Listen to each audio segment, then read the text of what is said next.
लोग कर सकते हैं ऑन क्या? रखा ना माइक अपना तो स्पीकर में आ गया। नहीं सर वीडियो भी क्योंकि इतना वो डेटा आएगा ना वो हैंग कर जाएगा सिस्टम। वो देखेंगे ऑप्शन है कि नहीं है। देखिए ये जो ये है तो ना, आ रहा है ना ये वैसे। हमारा बात जो है ना अभी वो चालू हो शायद गया क्या? ये अभी चालू करो यूट्यूब। एक मिनट देखता हूँ। अच्छा हाँ अभी ग्रीन दिखा रहा हाँ है। अभी ग्रीन दिखा रहा है। बोलो ना। हेलो बोल ही रहे हैं। नहीं नहीं, वो हेलो माइक पे बोलेंगे। बोलिए। Hello hello. हाँ नहीं तेरा ही आवाज़। बोलिए। आगे आ रहा है। हाँ माइक अपने स्पीकर में आ रहा है। आगे आगे आगे आगे आगे परफेक्ट। अभी बस एक काम अभी है, सब आवाज़ अभी- आ रहा है। अभी म्यूट वो करो जो किसी को। कैमरा हाँ हाँ म्यूट। उससे ये स्क्रीन पे नहीं इसको तो मैंने म्यूट किया। ग्रीन आया, ग्रीन आया। स्क्रीन पे इस पे और अगर स्पीकर भी साथ में रहेगा तो ठीक रहेगा। वही बोल रहा हूँ कैमरे से ना इतना कवर होएगा फिर।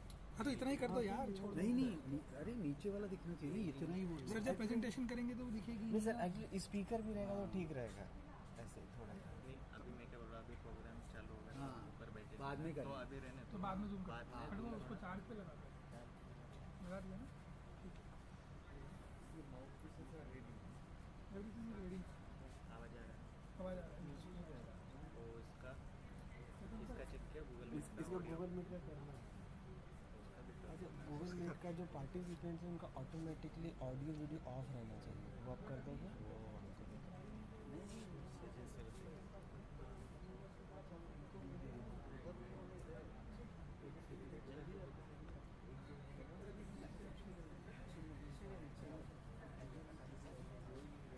हाँ वही नहीं करना, कुछ मत करो अभी ऐसी बात नहीं। हो गया, टाइटल हो गया ना। हाँ बस बस अभी छोड़ दो, सब सेट है।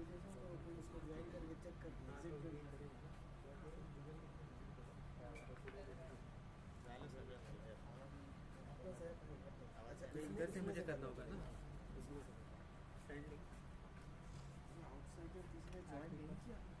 ये तुझा जीमेल था?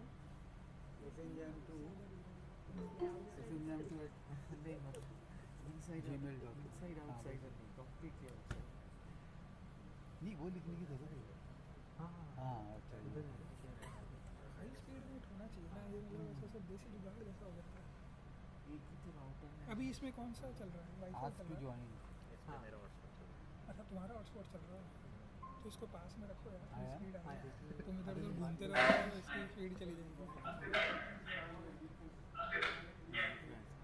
बट तुम्हारा फ़ोन बच गया बीच में तो ये सर आपने ज्वाइन किया है ना, आपका ही है ये। आप बाहर जाइए, आप बाहर इतने तो ये आता रहेगा, टिक टिक बाहर आएगा आपके।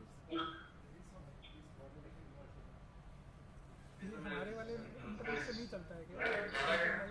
अभी हाँ ये सबका कैसे बंद करना रहेगा नहीं चलता। और वीडियो भी बंद कर देना रहेगा। वीडियो। हाँ नहीं तो सर इतना डेटा आएगा डेटा आएगा वो तो हैंग कर जाएगा पूरा। सहयोग सहयोग अभी बोला था ये तो है क्या ना। सर सबके वीडियोस जो है ना, सबके वीडियो सबके माइक बंद कर दीजिए। हाँ तू बोल सहयोग तुम बोलो। बाहर जाइए।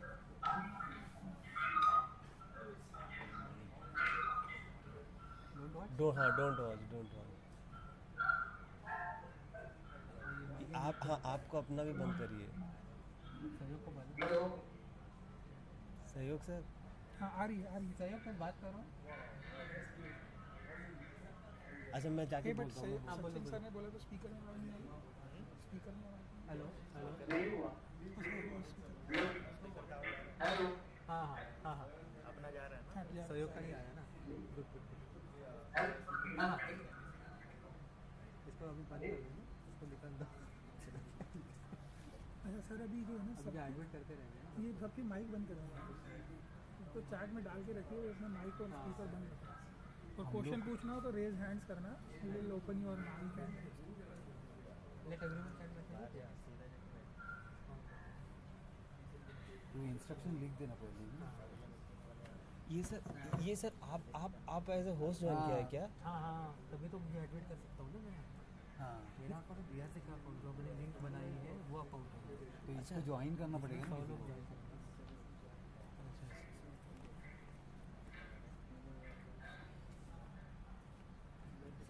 हमारे इधर वो कंट्रोल हो सकता है ना, म्यूट सबको कर सकते हैं।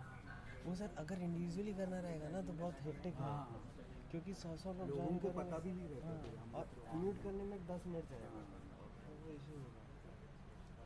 या तो इसमें आप लिख दीजिए कि काइंडली स्विच ऑफ योर वो और ये माइक।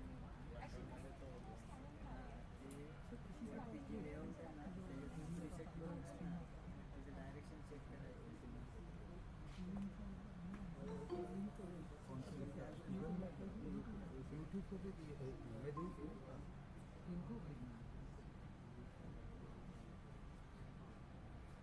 इनका भी सब वीडियो देखिए, फिर ऐसे करना रहेगा। ऑफ करिए, इसमें जाके डोंट वॉच ना।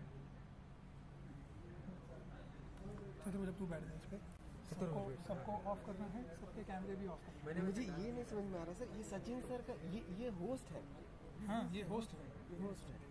हाँ एक अकाउंट रहेगा, मेन अकाउंट है जहाँ से लिंक गया है, इधर ही सब ऐड करेंगे, इधर ही वो आएगा। अगर किसी को करना है तो अनम्यूट करना है, वीडियो कभी ऑन नहीं करना, in case they ask want to ask. Correct. और अभी तुम एक काम करो, स्क्रीन शेयर करके जो हमने वो स्लाइड खोली थी ना, स्क्रीन शेयर कैसे देखो बता दीजिए सर, मैंने क्या किया है ये मैंने कर दिया ना कि सबको ये स्क्रीन शेयर ऑफ करना नहीं। प्रेजेंट नाउ ये करेंगे, एक बार करिए। ये तो यूट्यूब में चल रहा है। तुम यहाँ से सेलेक्ट कर सकते हो कि कौन सी विंडो तुम्हें विंडो तुरंत ऑफ करना है, विंडो करके ये विंडो कर, अभी वो जा रहा है डिसमिस किया, और अगर करना रहेगा तो स्टॉप शेयरिंग कर देंगे। और अभी तुम चलो से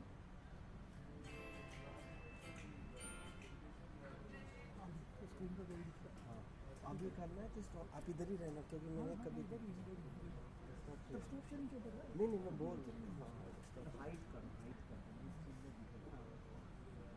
इसको पहले रहने दो। अच्छा इसको फुल कर देते हैं ना, फुल स्क्रीन। अच्छा ये पीडीएफ है, इसको भी It will be like this only. Full view आता अभी है, कुछ मत करो, फुल में जाता है। अभी ये है ना इसको बस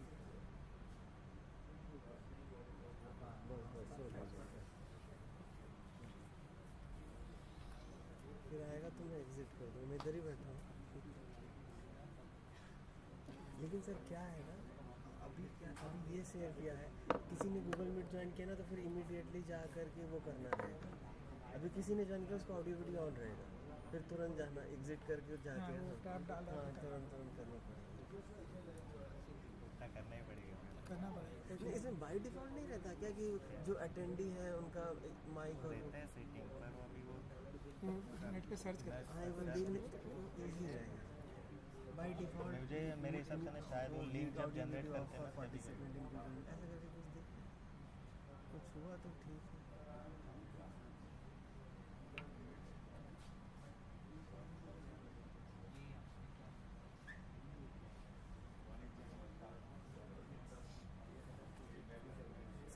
सचिन सर वो गौरव को फोन कर देना, वो ये आया है क्या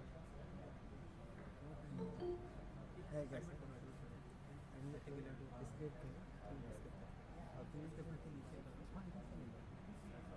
सर ये जो है ना,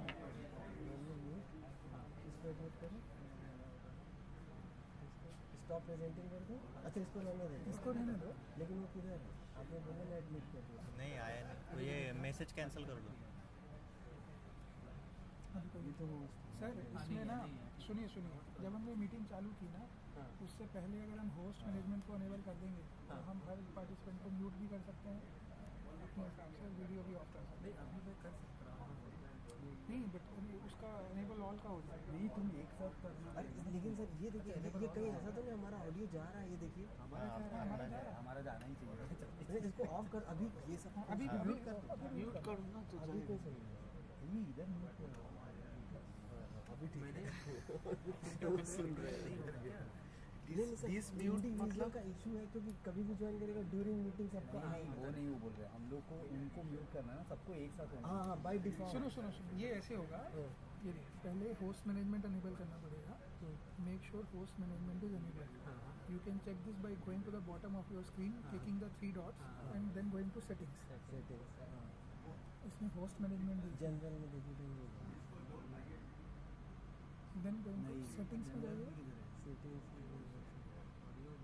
ऑडियो वीडियो में तो नहीं है। नहीं ये तो हमारे नहीं कॉल ये अब- कंट्रोल ना जनरल में जाइए सर, जनरल में जाइए। वो स्टार्टिंग से ही करना पड़ेगा। ना ना ना नहीं नहीं सेटिंग में जाना है पहले कि क्या करना है? थ्री डॉट में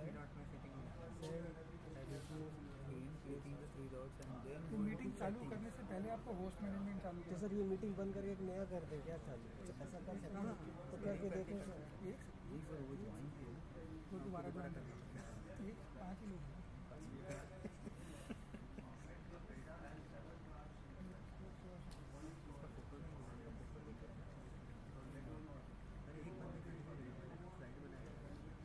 अच्छा करो आप बोलो।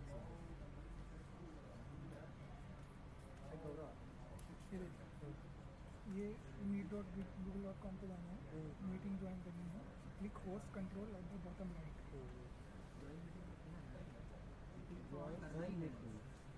होगा ना होस्ट कंट्रोल।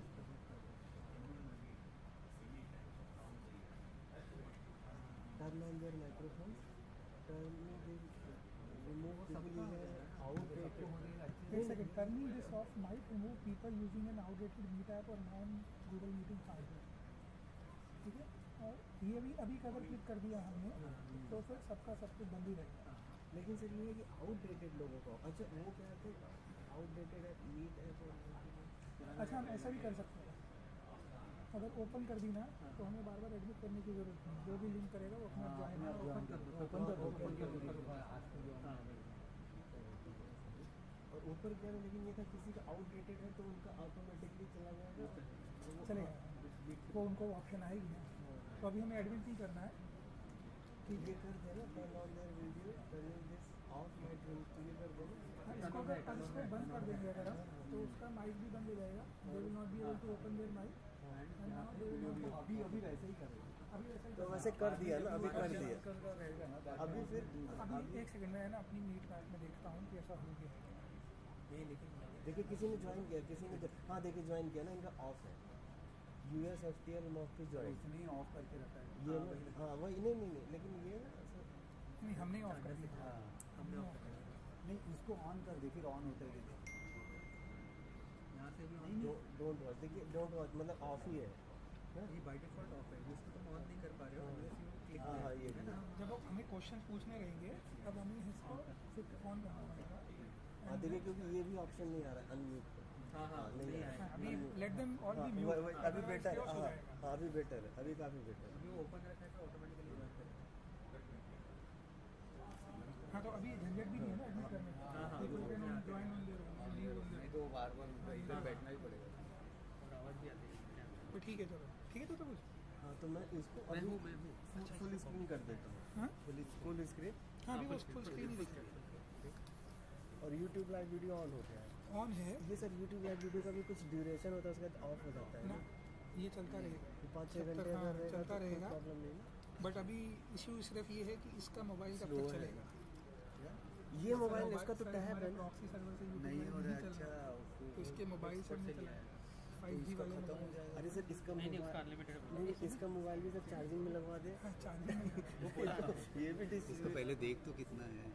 अरे सर वो फटाफट 78%। अरे नहीं सर नहीं नहीं वो थोड़ी इससे कुछ charger- हॉटस्पॉट से जाता है बहुत डेटा, अरे बैटरी नहीं बैटरी तो नहीं है। बैटरी अच्छे से लेता है। तो वो पावर बैंक नहीं है। अरे सर लैपटॉप से पावर भी बैंक यूज हाँ पावर बैंक मेरे घर है। नेमप्लेट सेट कर रहे हैं।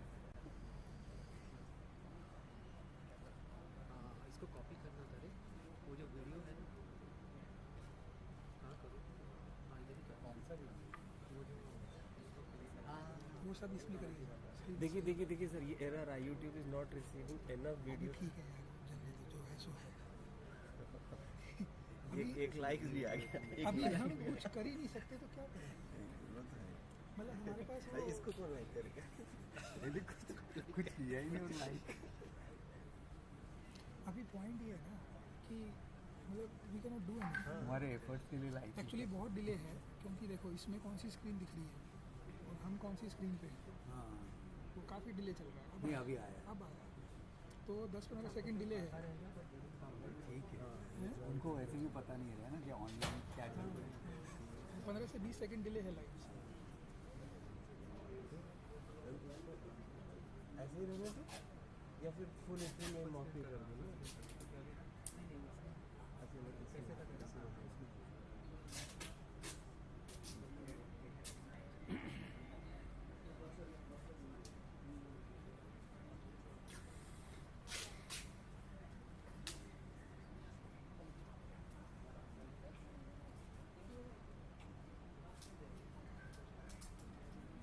सुनिए सर,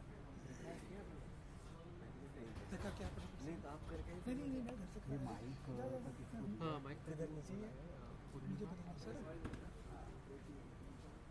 सर ब्रेकफास्ट किधर ब्रेकफास्ट हाँ हाँ उधर VIP अपना जाओ फटाफट से। बंद हो गया उसको नहीं मिला इधर नीचे है, नीचे तो उनका कैंटीन है। मैं उधर आपको मिला कि नहीं? मेरे को मिला, उन लोग को भी तो दोनों को दो साथी लोग, उन लोग को नीचे भी मिला कैंटीन। हाँ हाँ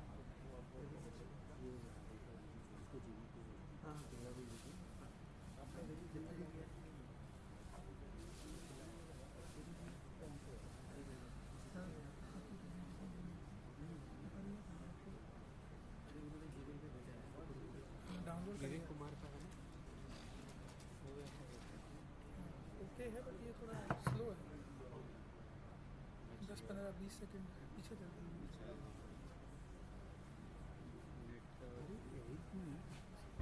मुझे भी भेज दो, वो डाउनलोड करके हाँ हाँ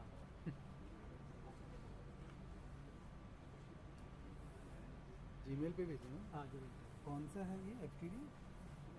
BARC मुझे भी भेज दो। मैं खोल रहा हूँ FTD BRC या BARC ना @gmail.com और जी अच्छा। सर ये स्क्रीन बंद कर दीजिए ना, हाँ हाँ सबको दिख रही है जीमेल।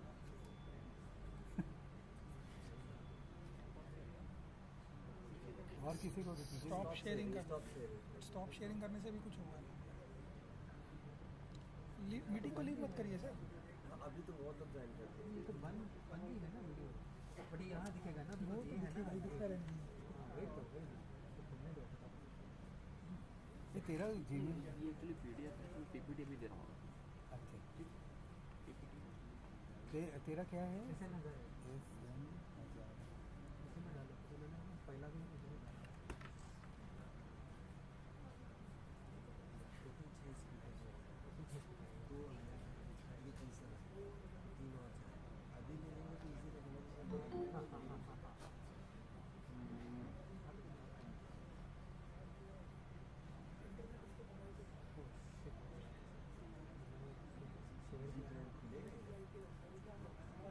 उनका नाम लिखो रंजीत सिंह करके, ठीक है? हाँ हाँ हाँ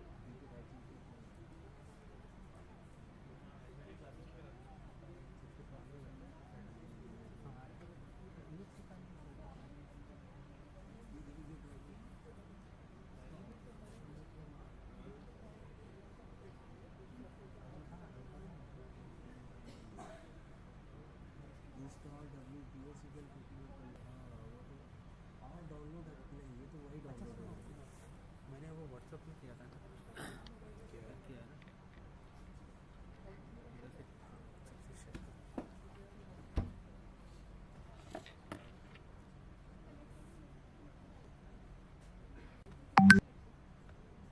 MOFPI पे डाला था ना गौतम ने कहा MOFPI पे डाला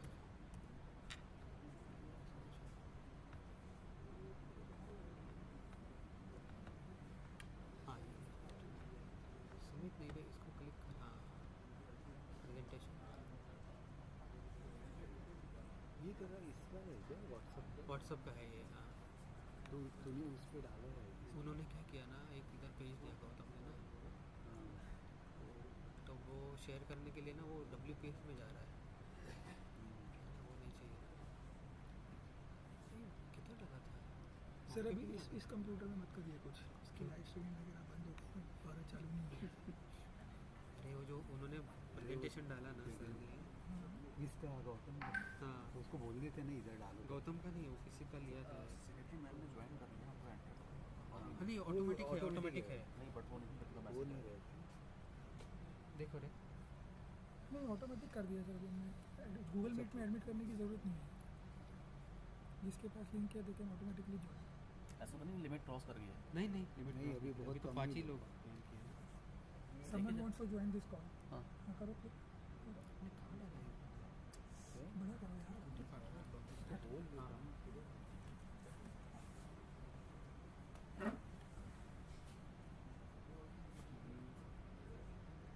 ये मैम का है इसमें हाँ हो गया, हो गया।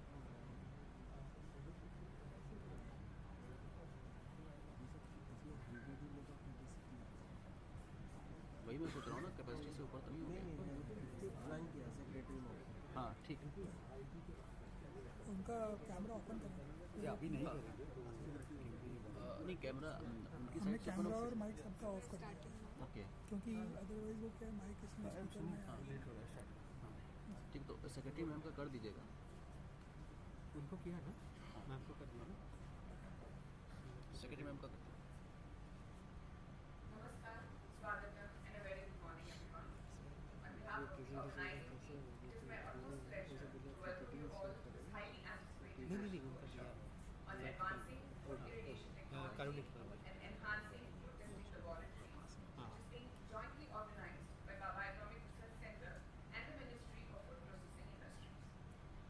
This is indeed the first workshop of its kind, perhaps even a landmark one, marking our first direct interactions with potential entrepreneurs such as FPOs, FPCs, self-help groups, NGOs, PSUs, and companies within India's food distribution network for the first time since our government's public announcement to support the large-scale deployment of food irrigation technology across the country. At the outset, I extend a warm welcome to our target audience for their interest and overwhelming response to our invitation. The central agenda of this workshop is to provide awareness on the benefits of food irrigation technology and the business opportunities that it presents, to discuss support framework provided by the Ministry of Food Processing Industries to interested entrepreneurs, as well as to reflect on the need to strengthen food testing laboratories to ensure food safety and security. To offer us invaluable guidance on these topics, we are honored to have with us Secretary, Ministry of Food Processing Industries, Srimati Anita Praveen, who is joining us from her headquarters via online mode. Madam will deliver her insightful introductory remarks later in the program. Chairman, Atomic Energy Commission is unable to be present today due to official commitments. उसको join किया। It's also a privilege to welcome Shri Vivek Vassi, Director, Baba Atomic Research Center, whose presence further elevates the significance of this event. We are also honored that Dr. A.K. Anand, former Director, Reactor Project Zero, has given his valuable attendance to this workshop.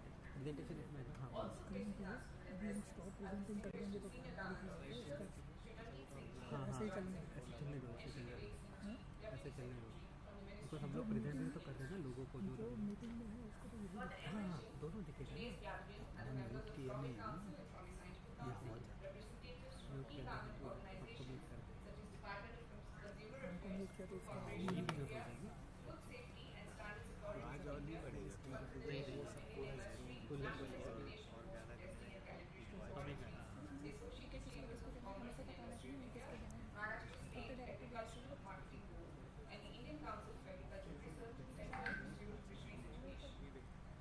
We are also joined by officials from the Government of Jharkhand, senior scientists from research and education institutes, as well as stalwarts from various industries, for testing laboratories and manufacturers of irrigation facilities.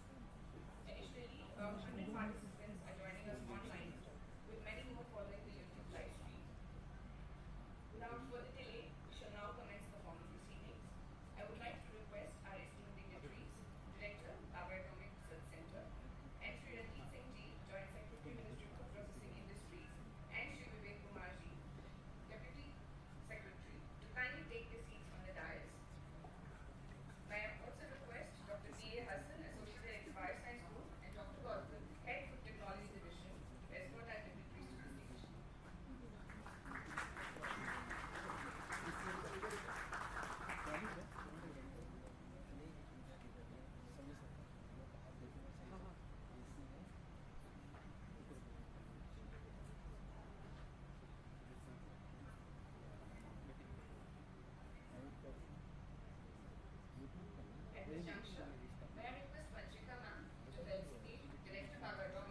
center with a bouquet. And please.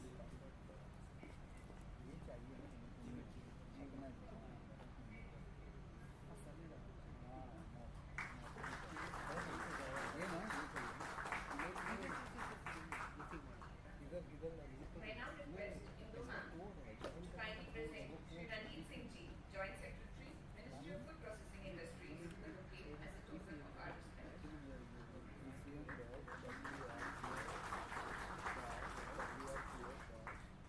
May I now request Purnima to felicitate Shri Vivek Kumar Singh Ji, Deputy Secretary, Ministry of Food Processing Industries, with the bouquet.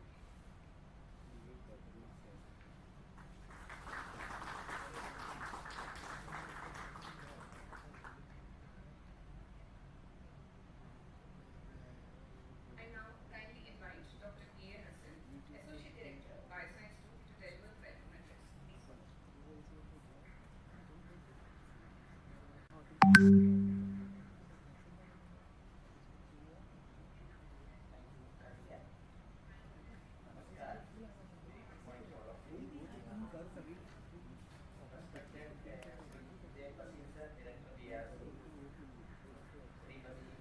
Praveen Madam, Secretary MOFPI, who has joined online today. Shri Ranjit Singh Sir, Joint Secretary MOFPI, Shri Vivek Kumar Singh, Deputy Secretary MOFPI, for the organization, delegates from other institutes, industries, ladies and gentlemen.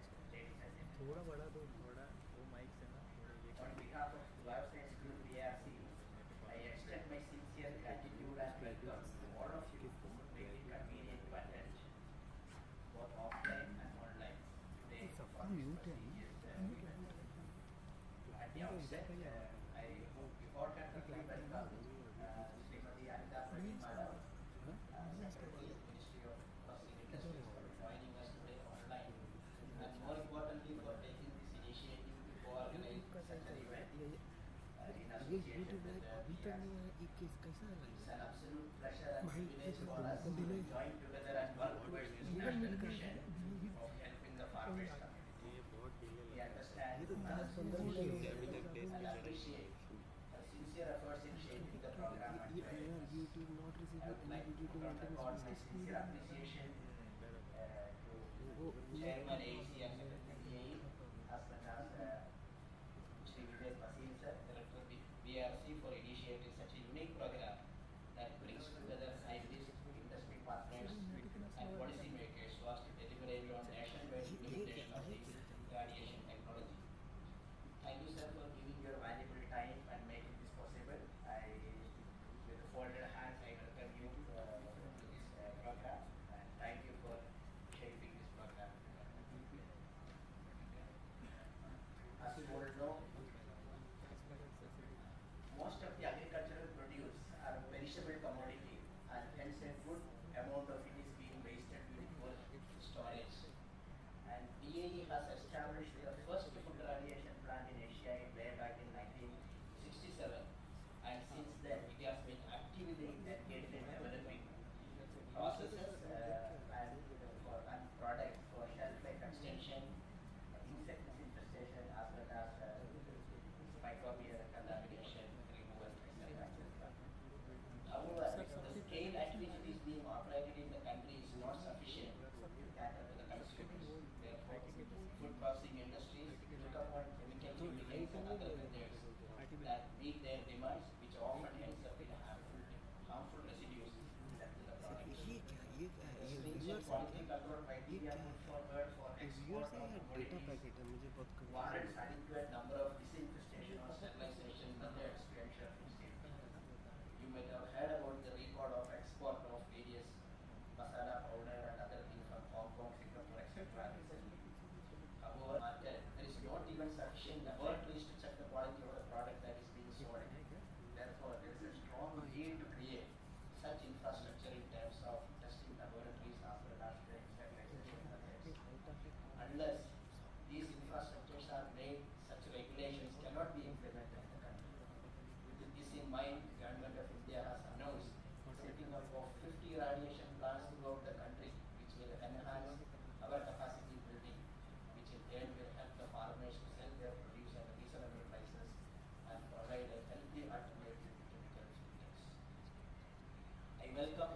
stakeholders today who are joined across the discipline, who are joined together today make a difference tomorrow. I also extend a warm welcome to all our speakers who have readily agreed to engage with our audience and give their constructive input towards this topic to us.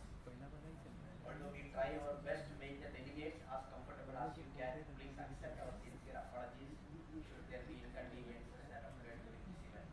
I wish you all a very productive workshop with exciting and encouraging discussions.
scale of irradiation is very small, rather it's minuscule.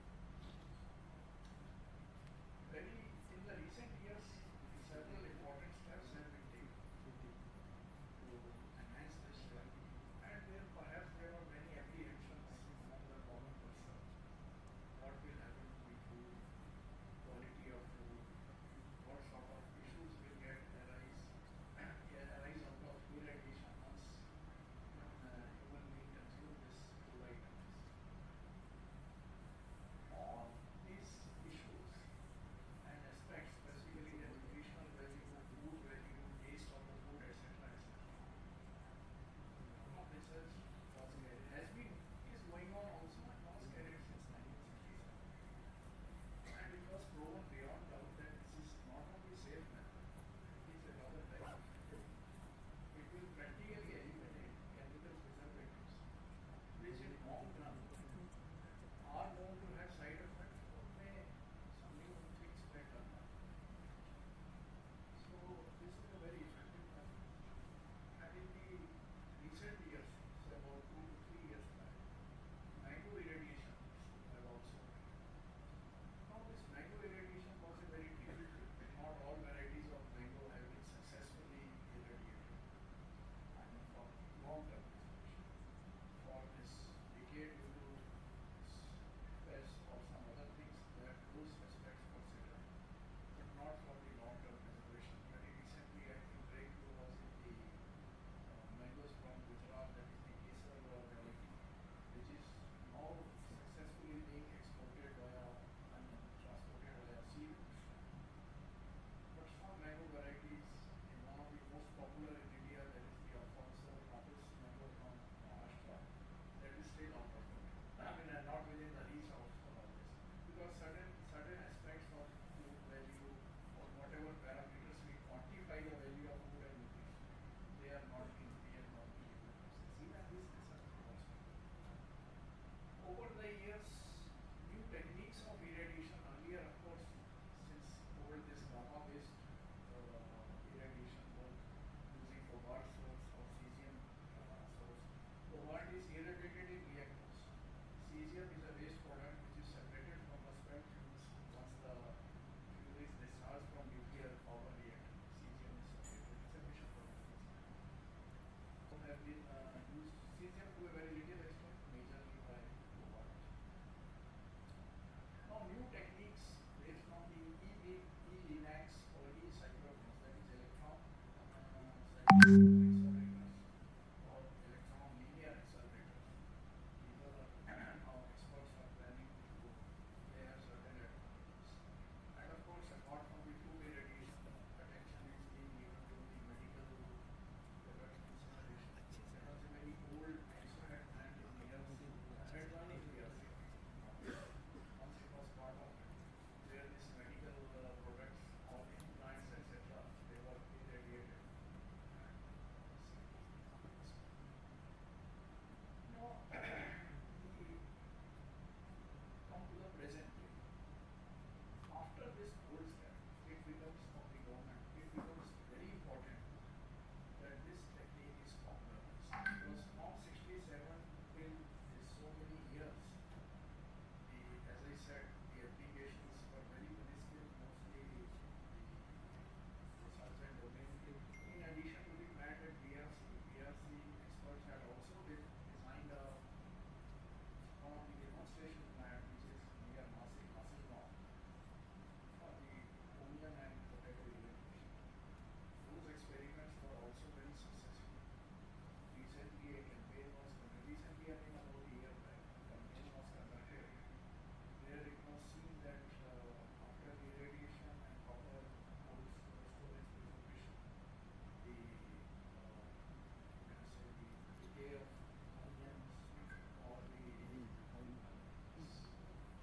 food percentage of rejects, it is about not more than 5% or so. Even after 7 months of. So this was a very important finding. But still I will say this is yet not possible in India as compared to what it should have been. Because our food wastage, average I will say, is of the order of 25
concerned and we have tried our best to create as many processing units as possible in the field. But then any number is not enough given the high production potential that India has and the output that our farmers are bringing to the market.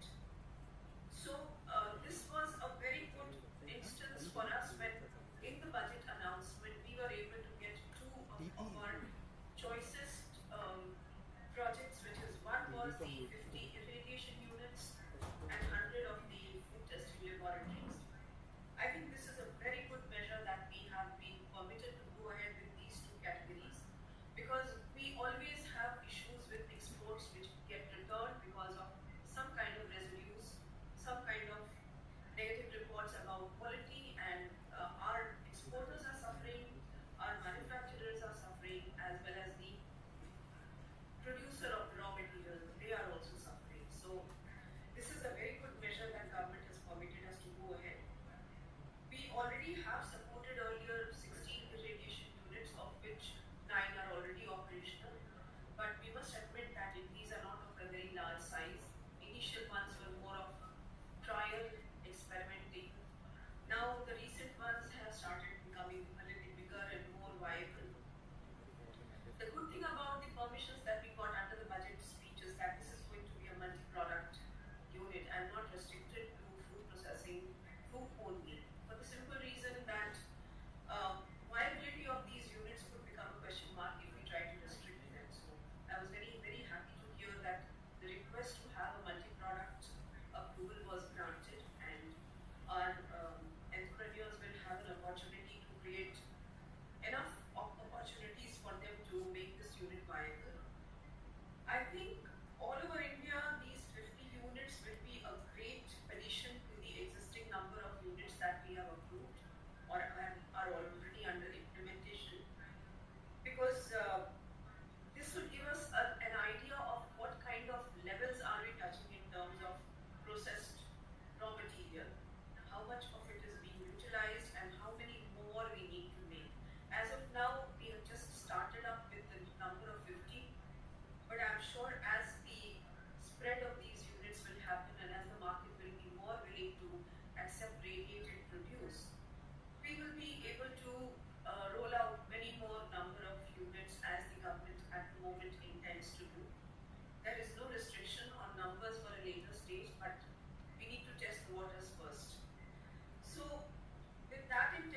to do as much of interaction and come back with a lot of feedback.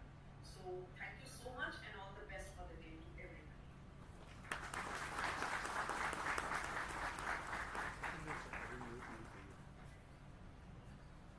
Thank you, ma'am. We will now break for high tea before resuming the workshop for the technical talks. Teas being served in the cafeteria on the ground floor. Let us assemble back here by 10:30. Thank you.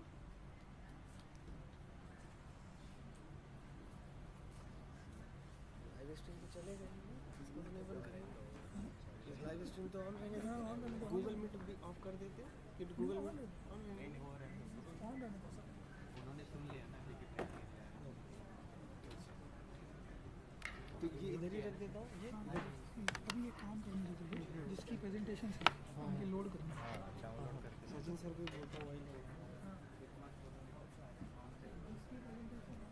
हाँ हाँ हाँ हाँ ये वो अभी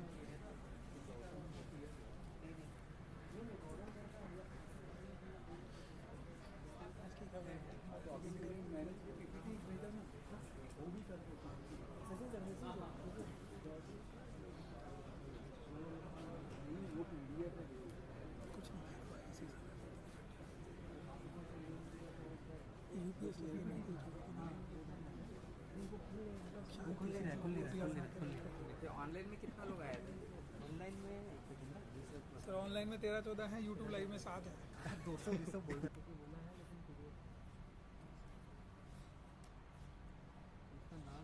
ये फिर से पुराना हो गया क्या? ये तो बहुत पहले का चला गया फिर से। अरे ऐसे क्यों हो रहा है? अभी एक्सेलेंट कंडीशन बोल रहा, कनेक्शन बोल रहा है।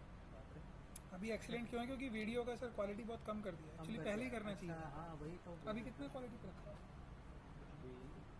500 की। हाँ तो पहले भी उतना कम ही रखना चाहिए था एक्चुअली। अरे वो चला गया ना तो PPT। अभी इसको बिल्कुल लाइव नहीं ला सकते कि अभी भी पीछे का ही चल रहा है। अच्छा अभी हाँ ठीक है चलने दो यार, इसको ऐसे ही चलने दो, ऐसे ही चल रहा है। अच्छा अभी वो मैडम का चालू हो गया दैट सेक्रेटरी का। हाँ सेक्रेटरी। हाँ ठीक है अभी अभी एक्सीलेंट यही चलने दो। ये चलने दो ना तब तक। अभी एक्सीलेंट ही चलने दो।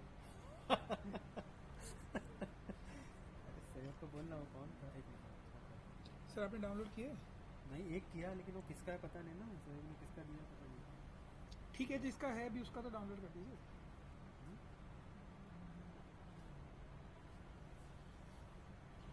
मैंने किया है वो PDF लेकिन इसका नाम नहीं पता ना, अपने खुद ने भी आईडी भी क्या था। अच्छा कोल्ड हाँ तो स्टोरेज चलना आता हूँ, ये बार इसको डाउनलोड करा के लेके आता हूँ। स्टोरेज वाला कौन है?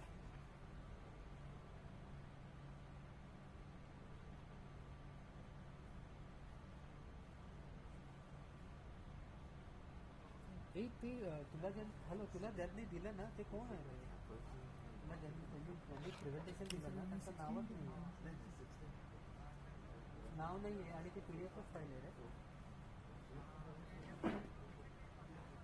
नंतर पाठवलं आहे. अच्छा रणजित सिंग बरं हां बरं ठीक आहे हां आहे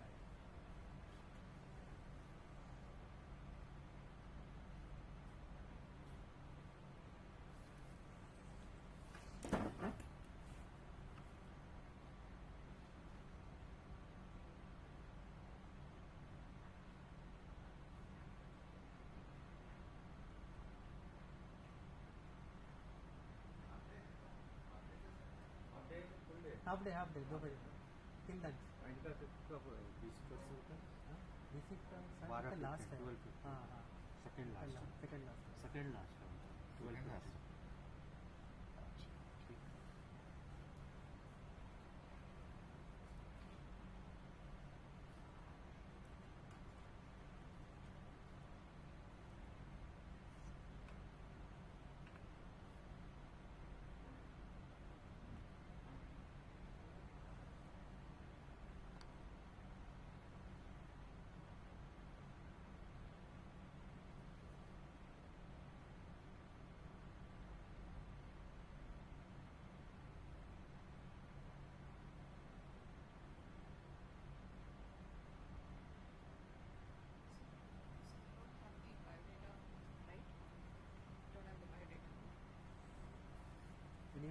have time also to Right. show them.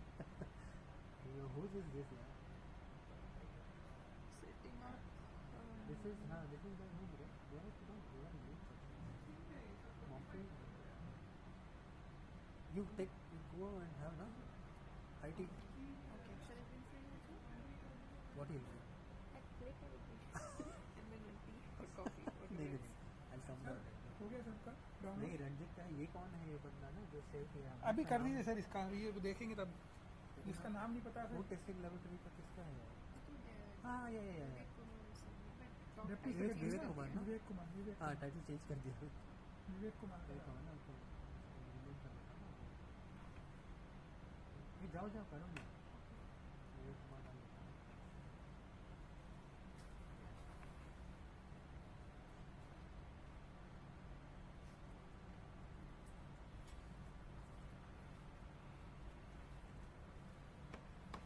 एक को खरीद लीजिए सर, हाँ एक को खरीद लीजिए, क्या?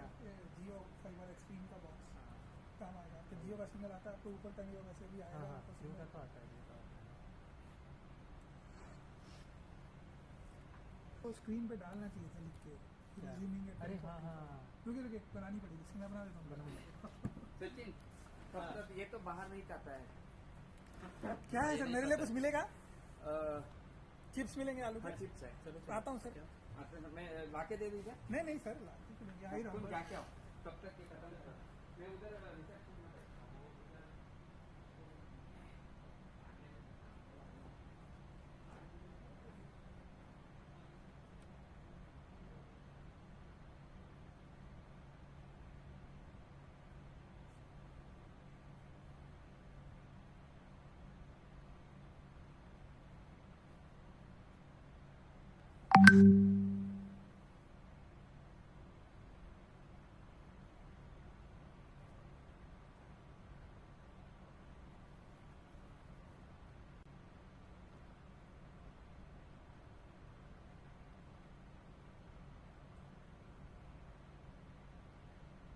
कैमरा कहाँ चला गया? कैमरा बंद कर दिया कल तुमने?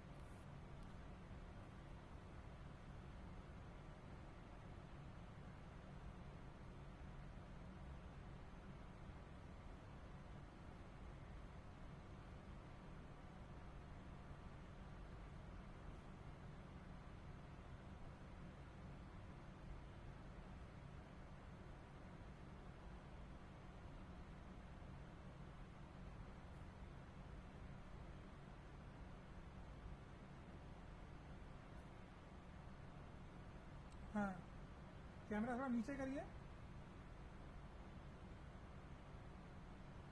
स्टेज की तरफ करिए। हुआ नहीं अभी भी।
अपलोड तो करके रखा है.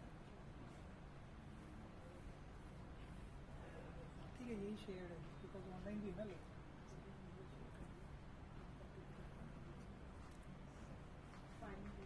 हाँ जी.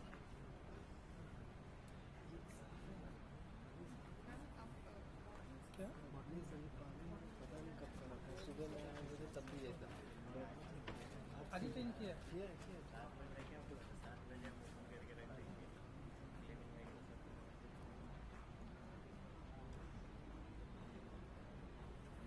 तो प्रेजेंटेशन तो वो तुम्हारा हो गया जल्दी चलता कितने साल हो गए?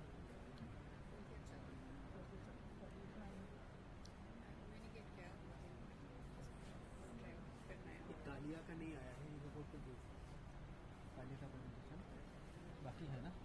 रंजीत है कालिया नहीं ऐसे ही कुछ डॉक्टर का ब्लड.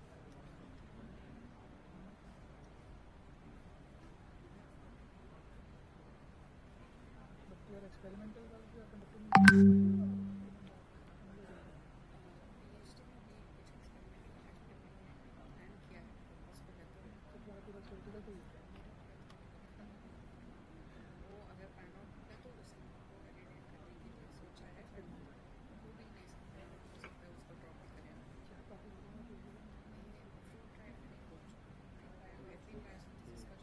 गूगल में तो 10:40 में है 10 ये हो गया सबको. क्या हो गया? अगर चाय पी तुम चाय पिया है मैं चाय नहीं पीती सर. तो कॉफ़ी है. गर्म पानी खाया कि पी मतलब हाई लिया कि नहीं बोला जाके नीचे हाई लिया पूरा कट किया लगता है. अगर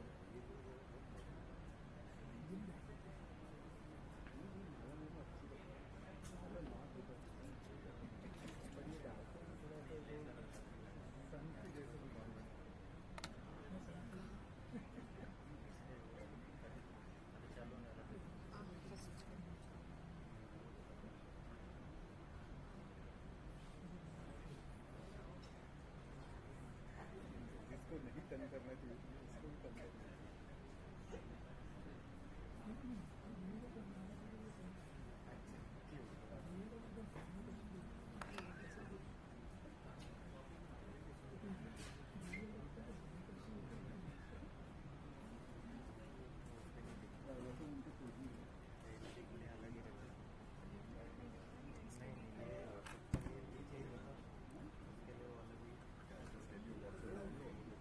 There's a PowerPoint there. Yeah. There's a lot of musty music and all. That's the reason I want to see what is downloading with आपकी conference. क्या गड़बड़ हो गई? सब लोग भाड़ा डालना शुरू करते हैं.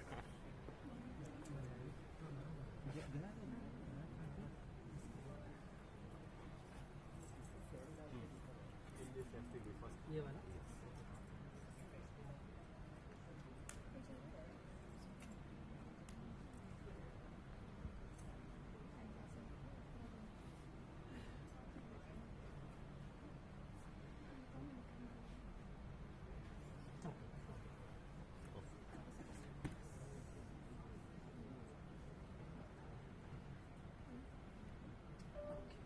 Thank you.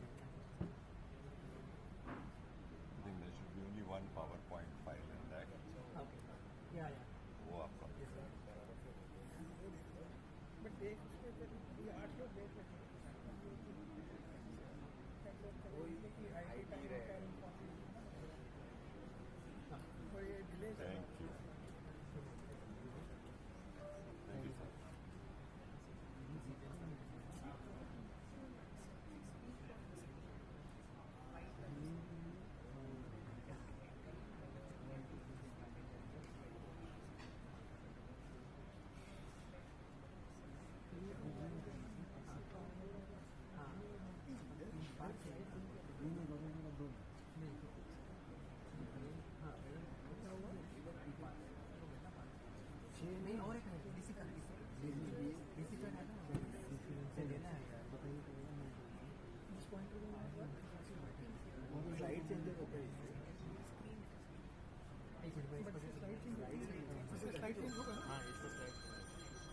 पॉइंटर नहीं है।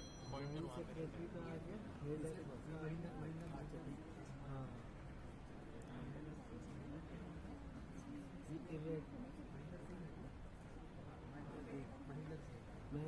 महेंद्र देव हेड आरटीडी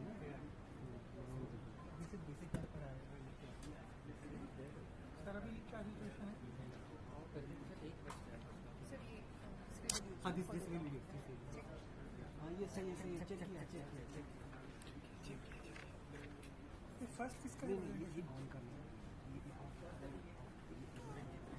हाँ चलिए दो क्यों खुले उसको बंद कर दो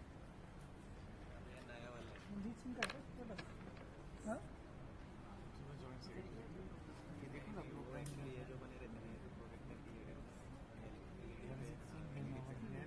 पहला तो हाँ रंजीत सिंह का है उनका ही खोल के रख सकते हैं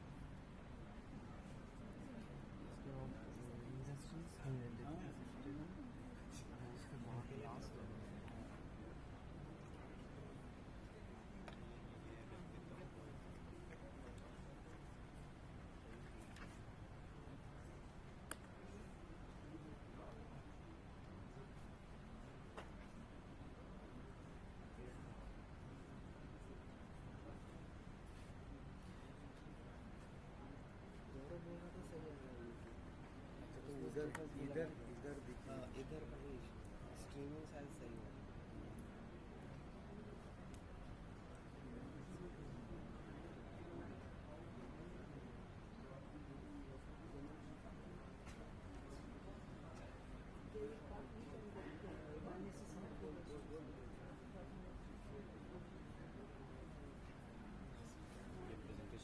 एक पीपीटी है डॉक्टर डीसी का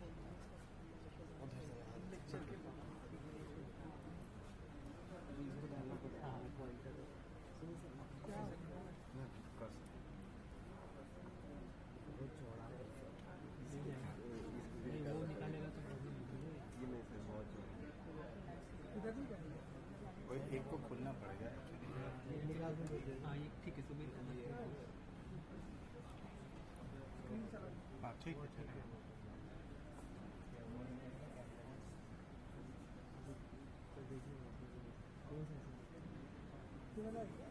हाँ ठीक है हाँ रेडिएटर में क्लिक करो एक ही था क्या बैक करो हाँ उसको करो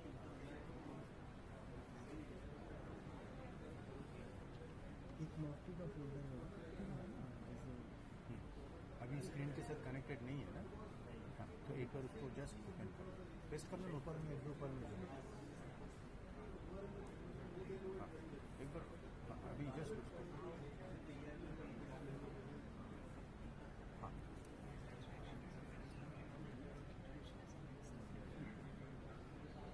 स्क्रीन ऑफ है हाँ ऑफ है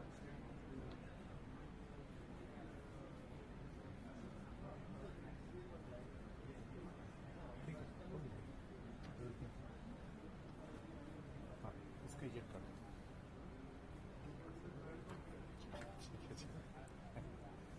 अभी वो डाल दो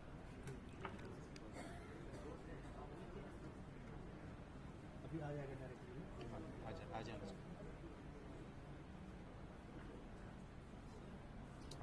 ओके प्रेजेंटेशन डालना है उसमें पूरा भी डालना है अभी जो आपने प्रेजेंटेशन डाला है डैश करके सबका आ गया ये आता है ये DC का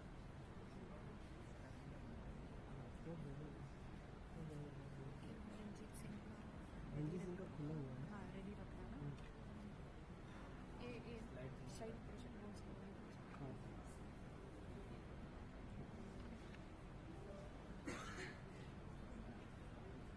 दिस इज रंजीत उनका है तो रंजीत सिंह उनका है अभी मुझे टाइटल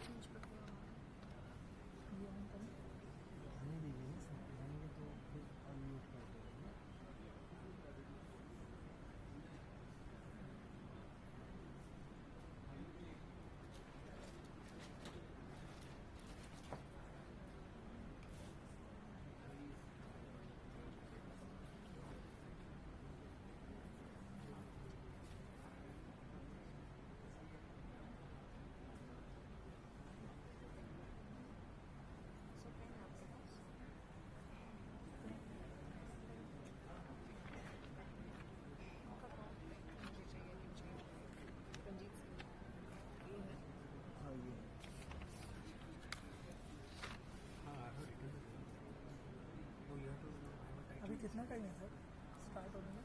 अभी हो जाएगा. ये 10:40 हो रहा है. Yeah. 1 minute. You want the time? I lost my So change the new slides. asking for intermediate codes and Cold chain and PPT में infrastructure. Setting up of उनका ही है. multi-product food addition. Setting up multi-product. तो उनको बता देना कि इसको ऐसे You'll be able to read, right? ऐसे पकड़ेगा ना तो काम नहीं होगा. वो माइक रहेगा ना ये वाला हाँ माइक और कैमरा वाला लेजर वाली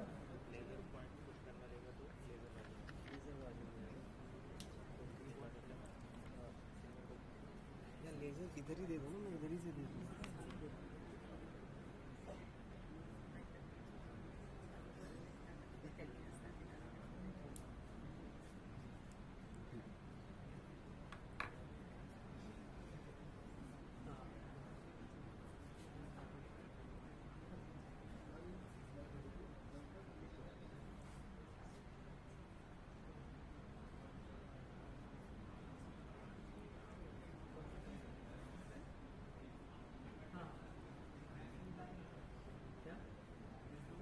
अरे वो डाला है.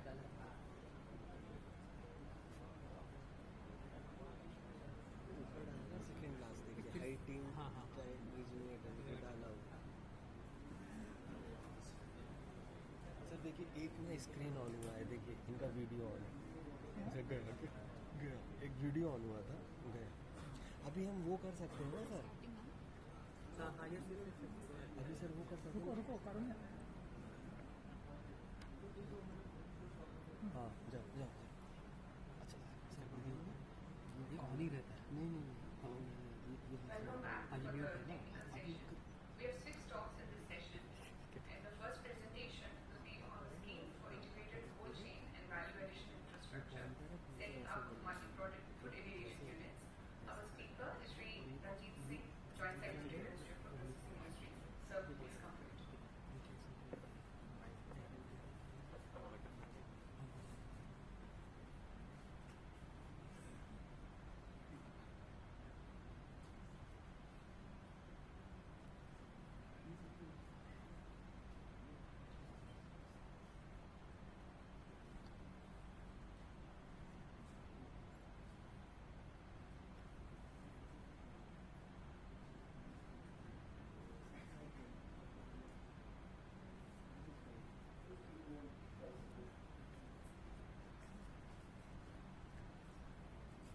उसमें भी होता है ना सेंटर वाला सबका दिखता है.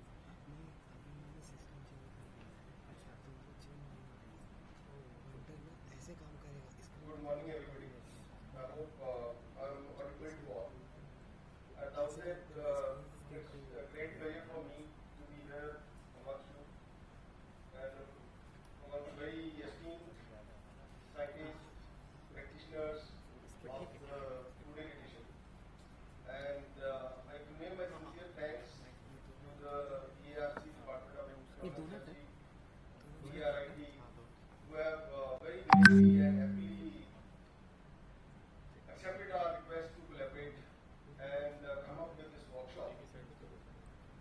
And as Secretary Ma'am mentioned and Director BARC also mentioned the unlimited possibilities that we have in this field. So to take this forward, when we were working on this, then obviously there were questions about the acceptability, plus lack of information, proper information with the people at large, with the banking institutions, with the financial institutions whom they were who are required to take part in the financial support systems in this setting up of this audience के पास हाँ नहीं अभी projects. That's how the idea. We thought of having a small workshop with the छोड़ दो mentors भी जैसा है. so that they may be facilitated to understand, they may be taken around to facilities. When I spoke with few of the bankers, they said, so we are not very clear what the business models will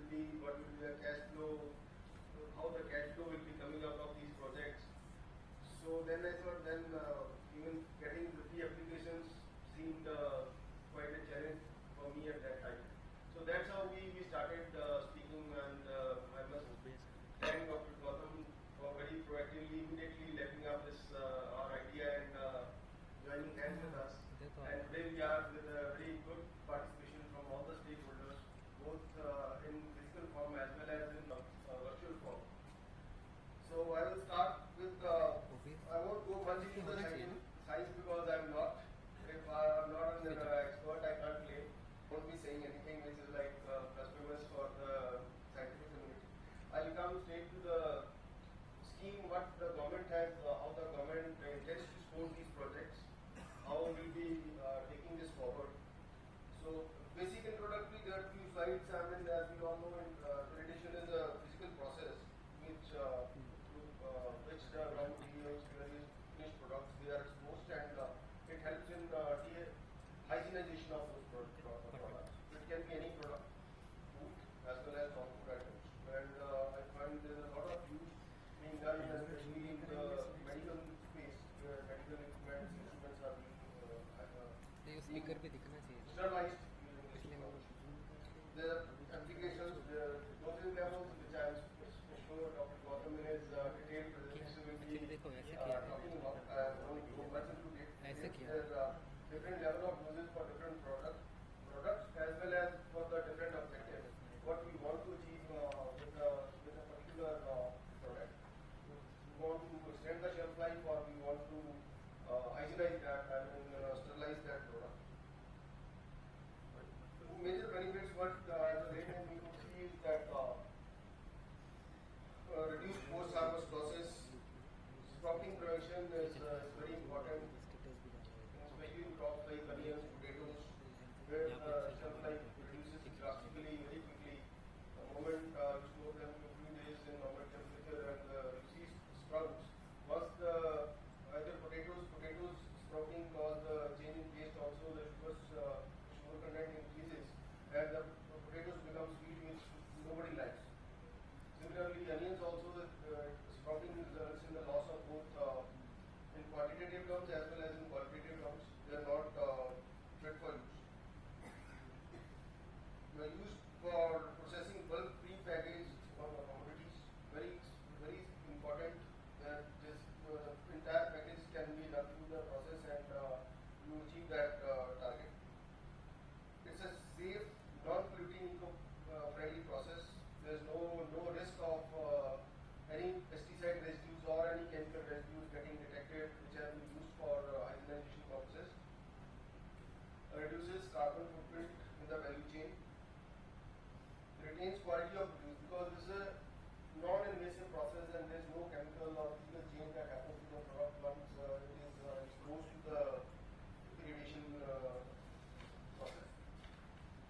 So we have few examples where the atomic energy rules and as well as the FSS have published their standards form with various dosages which are the products which can be allowed, which have been permitted already to be consumed by which have been declared safe by FSSA for consumption after the irradiation.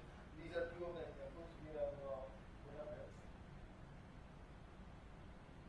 Then coming straight to the our scheme that has been launched, and basically the budget made an announcement for two very important components as Secretary MOFPI mentioned in our remarks.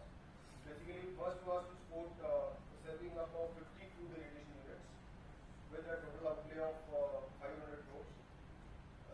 This comes that I will explain that maximum grant that we could provide for setting up a food irradiation unit is 10 CR. So it's like 500 crore for 50 units. Similarly, same amount for setting up of 100 food testing laboratories. So these are both covered under the umbrella scheme of ministry, that is Pradhan Mantri Kisan Sampada Yojana, which have total 6 components. Apart from these two food testing laboratories, cold chain and irradiation, plus we have agro-processing clusters for that the self-PTC scheme that we are using, where the ministry provides support up to 5 CR for setting up real food processing units. Here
that flexibility is available. Eligible entities who can apply for benefit under this scheme, they include any individual entrepreneur and organizations including farmer producer organizations, farmer producer companies, self-help groups, NGOs, PSUs, firms, companies whoever is interested in practically, anybody can apply. That's what I want to say. Managing supply chains. Here, as you would have noted that these schemes, two components, other documents, they pertain to the MSME sector. In the irrigation unit, what we have made is that there will be preference given to MSME units, but also others can also apply who are not exactly falling under the MSME category. Whereas in case of food testing laboratories, this has to be the MSME entities. Food irrigation component will be a mandatory component under the project in case the promoter want to come up with an integrated facility including food stores and packaging house or racking chambers and all those things. Then as per the scheme guidelines which are in public domain since 6th of August, and I hope many of you would have gone through those guidelines. There are certain eligibility requirements for the network to see the financial viability of the projects. Here, as per the guidelines, the combined net worth of applicants should be at least equal to grant and aid sought from the ministry. So earlier it used to be slightly higher. I mean, for general category and general areas it used to be 1.5 times, but to promote this we reduced it to equal to the grant. So the net worth any promoter has to show is equal to at least equal to the amount of grants. So for 10 CR grant, net worth should be equal to 10 CR for the promoters. Minimum term loan sanction letter is required. Here and as well as the project appraisal note from the scheduled commercial bank. Here I would like to highlight that project appraisal note has to be final appraisal done by the financial institutions. Whereas loan sanction, because it is a second process and generally it's a time-taking process. First the financial institution has to appraise the project and then they go to the sanctioning of loan. In case there is a time constraint, even the bank, if the bank agrees to provide the loan in principle, that is acceptable. Whereas the bank appraisal note has to be final note. In there, the in principle appraisal will not be considered. Minimum 20% of the total project cost, we want that it should be financed from a bank, so that bank is having some skin and they are also appraising the project so that the project is viable. And 10% in total project cost from difficult areas. There is some advantage given to the difficult areas, especially projects coming from northeastern states. So at least 10% should be a term loan. At the same time, I would like to mention that the government organizations, if the state organization, state industry body or any state government department, they want to avail this facility, there the term loan condition is not required. A minimum promoter equity requirement of 20% for general areas and 10% of the project cost in the difficult areas.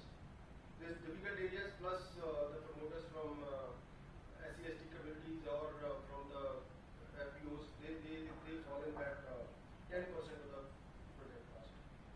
As I explained, a detailed appraisal note from a scheduled commercial bank. Here I underline that it has to be from a scheduled commercial bank. For northeastern region, special dispensation is there for the northeast financial institution, that their appraisal will be acceptable. One application from an entity against UI under the scheme will be accepted. Expansion, upgradation of existing irrigation facilities is not eligible. So it has to be a greenfield project. That's what the intention is, to increase the numbers. At the same time, in case somebody wants to integrate this with the cold store, which is already existing, but in case of cold stores, in addition, irrigation facility can be asked for. Existing promoters or entities who have availed financial assistance under any other scheme of the ministry will be eligible for grant in aid after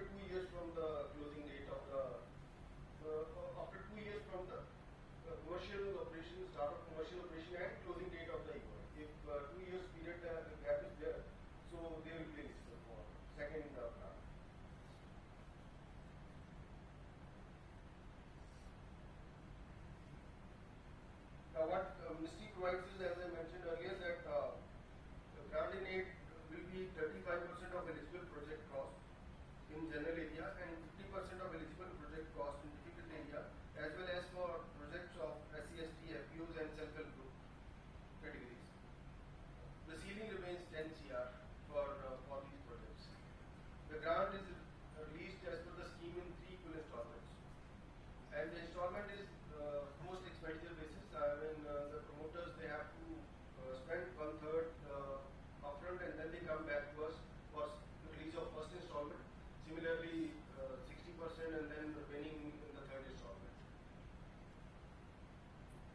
Timeline that is prescribed is 24 months for the general normal areas and 30 months for the northeastern states, Himalayan states, ITDP areas and islands areas, because of the difficulties encountered in those areas in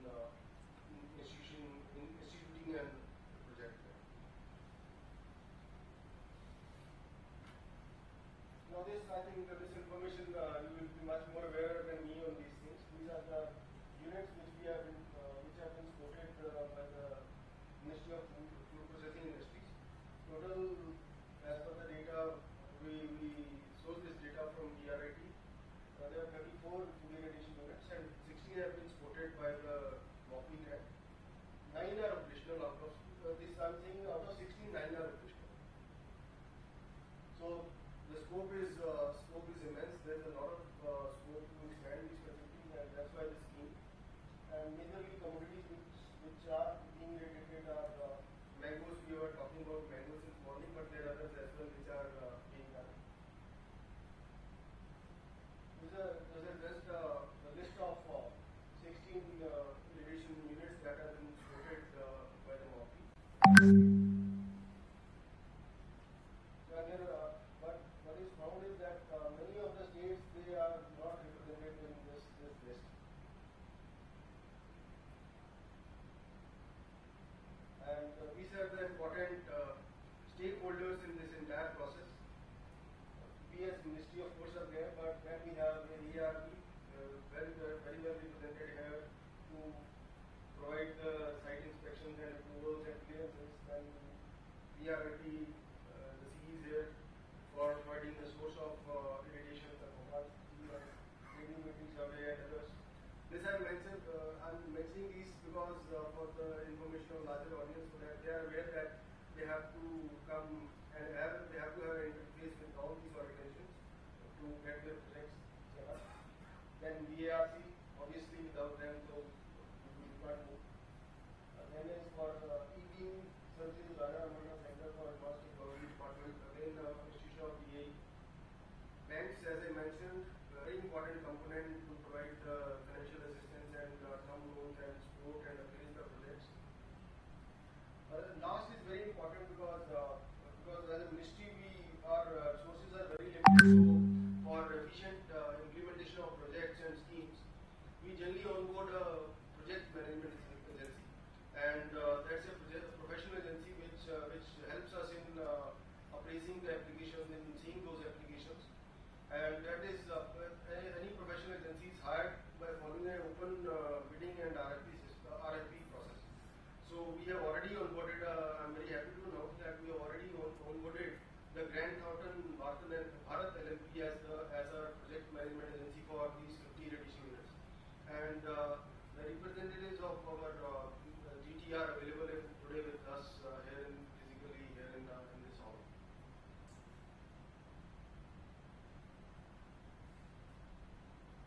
And this is one of the successful projects that has been implemented in Batra. This is just for general information for people who are coming face to face with the irrigation technology for the first time.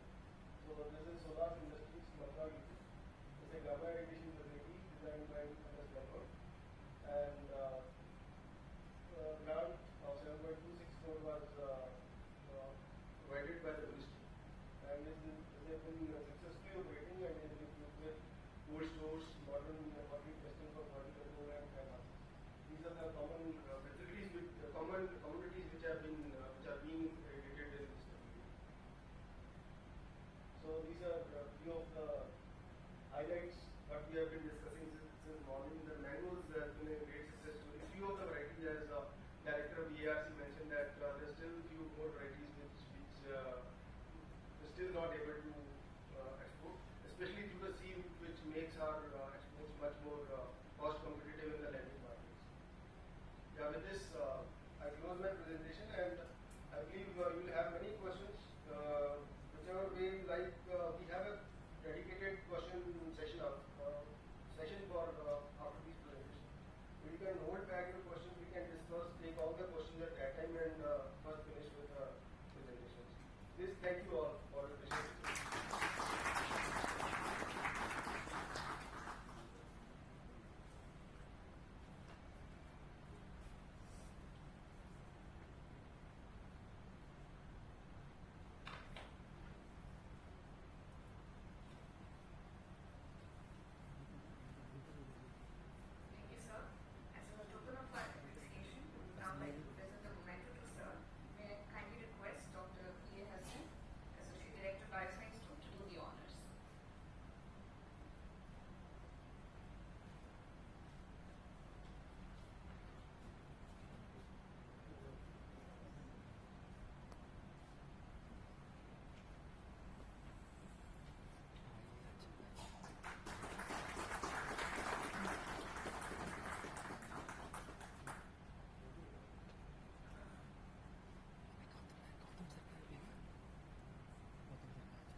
how the radiation technology can be deployed for the preservation, etc.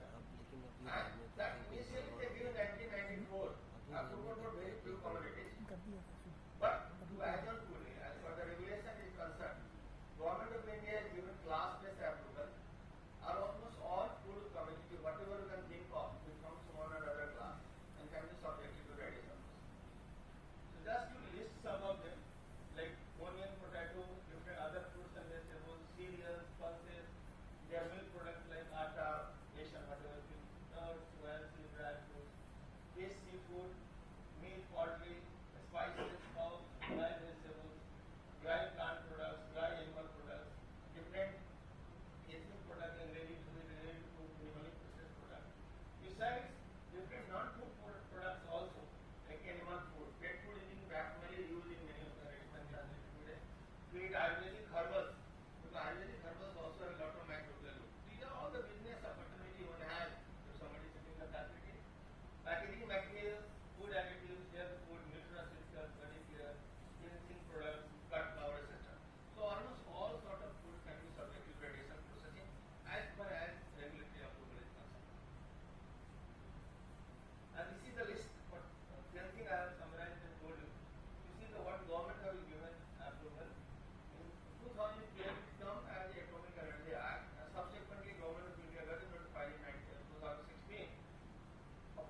we have lot of production of fruits and vegetables.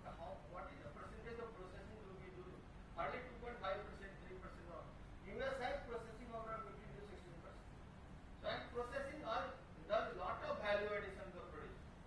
If you take cost of any processed product versus raw commodity, you get a huge price fluctuation, as happened in the case of potato and potato chips, you know that. Same way we do the processing, no? But what are the limitations of the process? Many times issue of microbial contamination, fungal contamination happen. We have shown showcasing with the two technologies. BRC is not here to develop product and do the market. We are setting a standards, we are setting protocols, we are showing the ways in the country how the technology can be deployed. Let the differential industry how they can take it. Because it is not our job to develop one product and do the market. We are not here for it. But this we have done to showcase, yes, this is doable, this has been done. And this has done, we have done with the two products. You can say 2 or 3 products, you can say jamu, strawberry, chiku, and then we have also this multi-grain flour where we have like the issue of the cereal and so on. So we have shown the industry, yes, this can be able to take it up in the commercial way and go ahead. Whatever technical support required from our side, we are always. And this is I am telling this market size for the even processing of fruits and vegetables that's drastically increasing. From 2017, its value was close to $590 billion. Now in 2027, expected to 1,270 crores. A huge exponential growth is expected in this area, but there we have to catch up. Now, this trend you can say, this even like global non-thermal food processing market is increasing. When you ask about the non-thermal processing, food processing, I think the radiation comes on the top of that. It is one of the technology which does not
उनको mute कर दीजिए फिलहाल के लिए। हाँ हाँ वही mute mute हाँ बस बस बस बस हाँ mute mute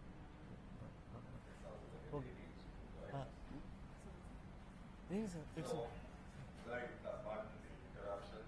I know it was probably my friends in the backbenches who engineered this. As I said, that the plant came in from overseas, but the scientists and engineers of the DAE re-engineered, got into detailing and created demonstration facilities, two to begin with in Bangalore at the Gilwire Memorial Hospital and one in Delhi at the Sri Ram Institute, followed soon by the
financial incentives and support similar to what the food corporation gives for silos, in the case of silos and large storages, assurances of volumes.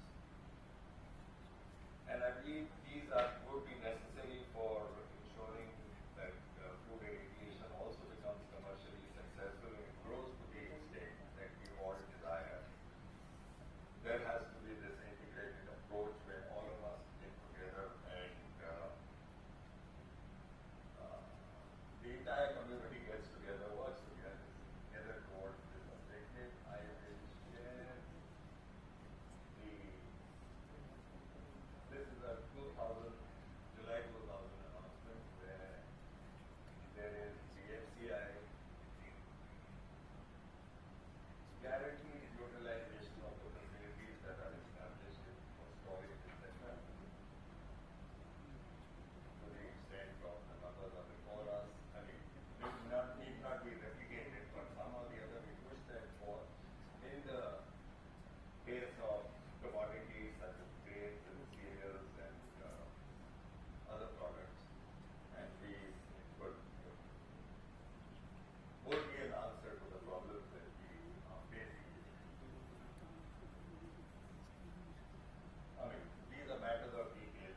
by official consultants, Brantford and PwC. Today we have discussed about food validation, and as Secretary MOFPI has expressed that government took initiative in this latest budget, and there are two announcements for food validation and food testing laboratories, and both announcements are related to food safety and enhancing the food shelf life and reducing the post-harvest losses. So that means government is very much concerned about food safety. Joint Secretary Sir has described the scheme benefits. He outlined the vision of government. Dr. Gautam has explained the technical aspects of food validation, and Shikalia has just mentioned about the viable business model about food validation. Shikalia has mentioned about some queries that his association asked, I think on pre-meeting, and various stakeholders have also asked through email certain queries to us. I can only say that your queries are being clarified. That is in the process, and we have taken adequate and appropriate measures to facilitate ease of doing business, and very shortly we will publish it in the form of FAQ, and that FAQ will remain the part of guidelines. So now I will come to my presentation, and that presentation is related to food testing lab.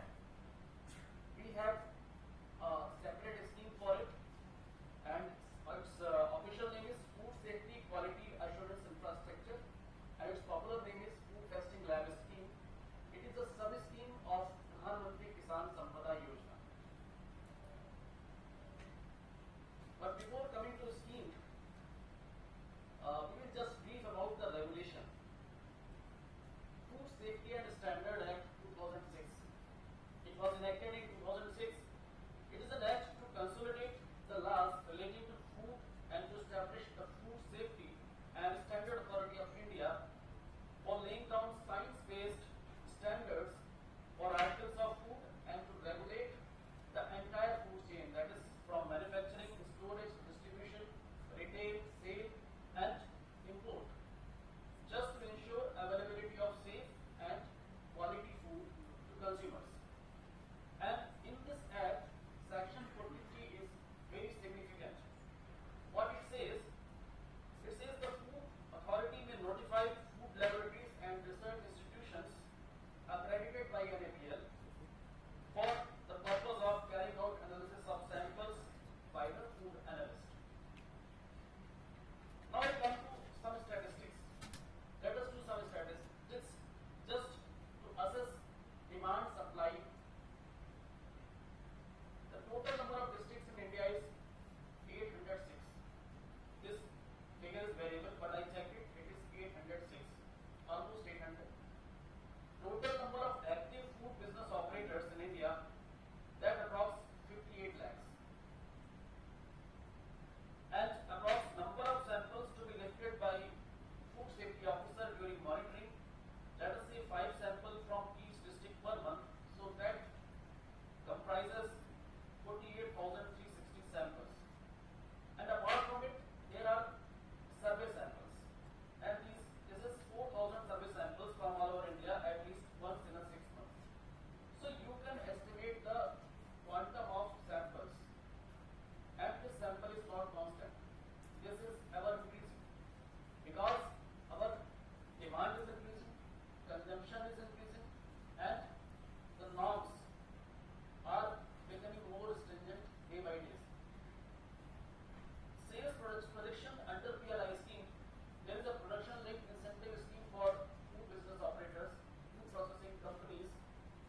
thereby minimizing the risk of rejection or recalls for international markets and improving the agri-food economy. And third one is the consumer protection and confidence. Testing of the products by common form helps to mitigate the means of food fraud, detecting food adulteration, checking myths, labeling, thereby protecting consumers from fraudulent practices and building consumer trust in food products, and increase of farmers' income. Timely testing of food products by FPOs and the laboratory improves the consumer confidence and consumer demand, thereby increase in the common and trade of processed food, and thereby supports the agri-farm sector. So that indirectly increases the farm income. Increase in employment, of course, this is technology intensive sector where qualified technical manpower with preference to women gets secure and sustained employment opportunities. Now, here is our scheme of setting up accreditation of food testing laboratories. Basically, this scheme is, has been implemented since 2005, but now it is a part of Pradhan Mantri Kisan Sampada Yojana as a component scheme from 2017. And the eligible entity for this scheme is any government organization, whether it is central or state government or PSU. Any private organization, entity, including joint ventures, public-private companies, limited liability partnership, corporate entity, proprietorship, partnership entity, these all are eligible under the scheme. Now, similarly as we have done in food irrigation projects, we solicit proposals through expression of interest, and after getting proposals through expression of interest, there is a technical committee which scrutinizes the proposal and assess the proposal, and project approval committee approve the projects. Now, calculation of grants made, equipment essential for the testing requirement of food testing. So there are basically two components: equipment for testing, and second one is technical civil work and furniture and fixture for installation and operationalization of the equipment. So these proposals are recommended by technical committee and considered and approved by project approval committee. In the same way, general area, project completion period is 24 months, and for difficult areas, including northeastern states, it is 30 months. What is the quantum of subsidy? For government organization, it is 100%, the cost of equipment essential, and 2% of eligible cost of technical civil work, but that is the ceiling of 15 lakhs. For private organization, in general area category, it is 50% of cost of equipment, and 70% in difficult area, and in case of SC/ST applicants, and 2% of eligible cost for technical civil work and fixed. There are two installments in this. First installment 50%, and second installment is again 50% of grants in area.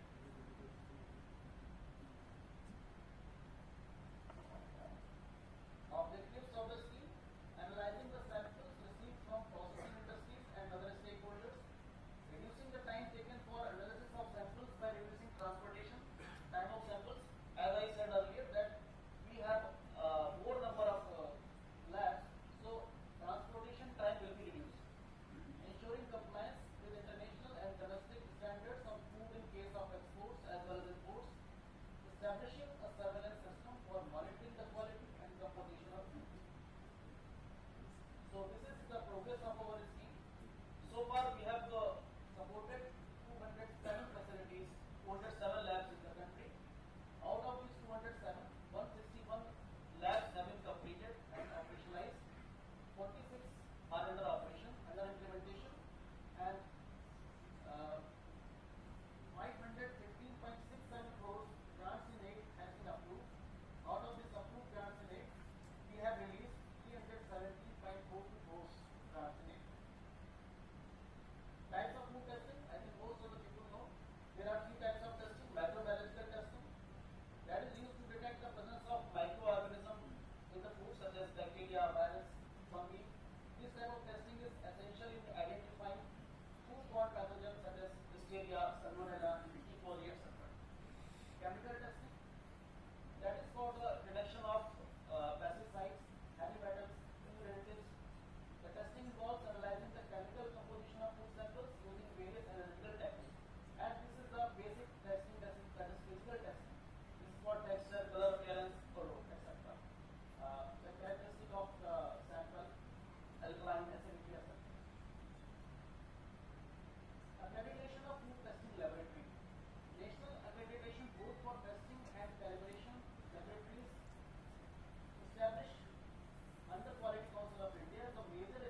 future prospect.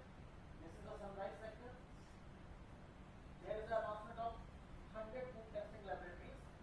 So in India, the quality, safety and standards of the food products are regulated by the Food Safety Standard of India. Strengthening the network of food testing laboratories, assuring the quality of food testing, investing in human resources, and carrying out surveillance activities in educating consumers. FSSAI has notified 206 NABL accredited labs in the private sector. As an essential part of the food safety ecosystem, the authority has created a network of 206 national accreditation boards for testing and calibration laboratories, primary food testing labs in the country that are responsible for carrying out analysis of food samples collected under the Food Safety and Standard Act 2006. Rapid testing methods, technologies such as polymerase chain reaction, enzyme-linked immunosorbent assays, ELISA, and next generation sequencing (NGS) have significantly reduced testing times, enabling laboratories to detect contaminants, pathogens, and GMO more swiftly. Advanced technologies like high-performance liquid chromatography (HPLC), ICP-MS, and gas chromatography, tandem mass spectrometry, and LC-MS for chemical testing. Future of food testing. The future lies in the development of even more rapid, sensitive, and cost-effective methods. Innovations such as nanotechnology and biosensors are on the horizon, promising the ability to detect contaminants at the molecular level quickly and accurately.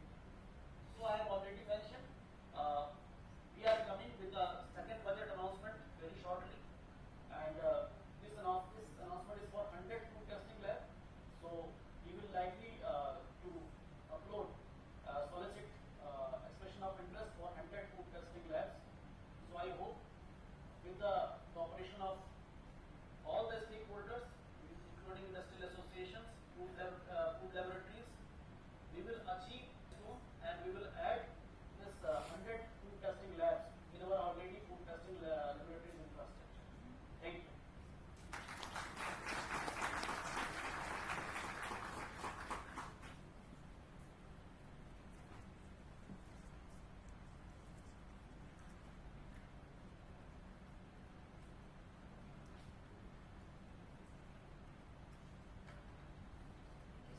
May I request Dr. Esquerdo kindly present the event to our speaker.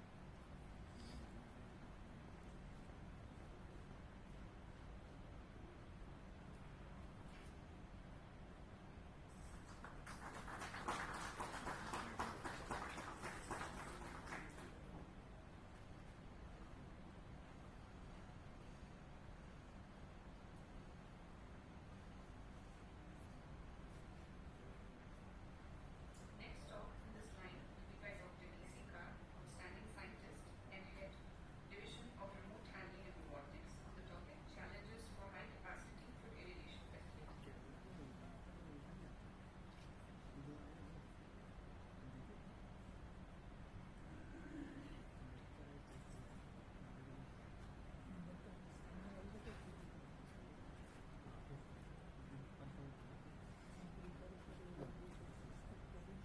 My thanks to the organizing team members, MOFPI, and I start with my sincere thanks to all our senior colleagues here, some of them on sit here, and my other colleagues.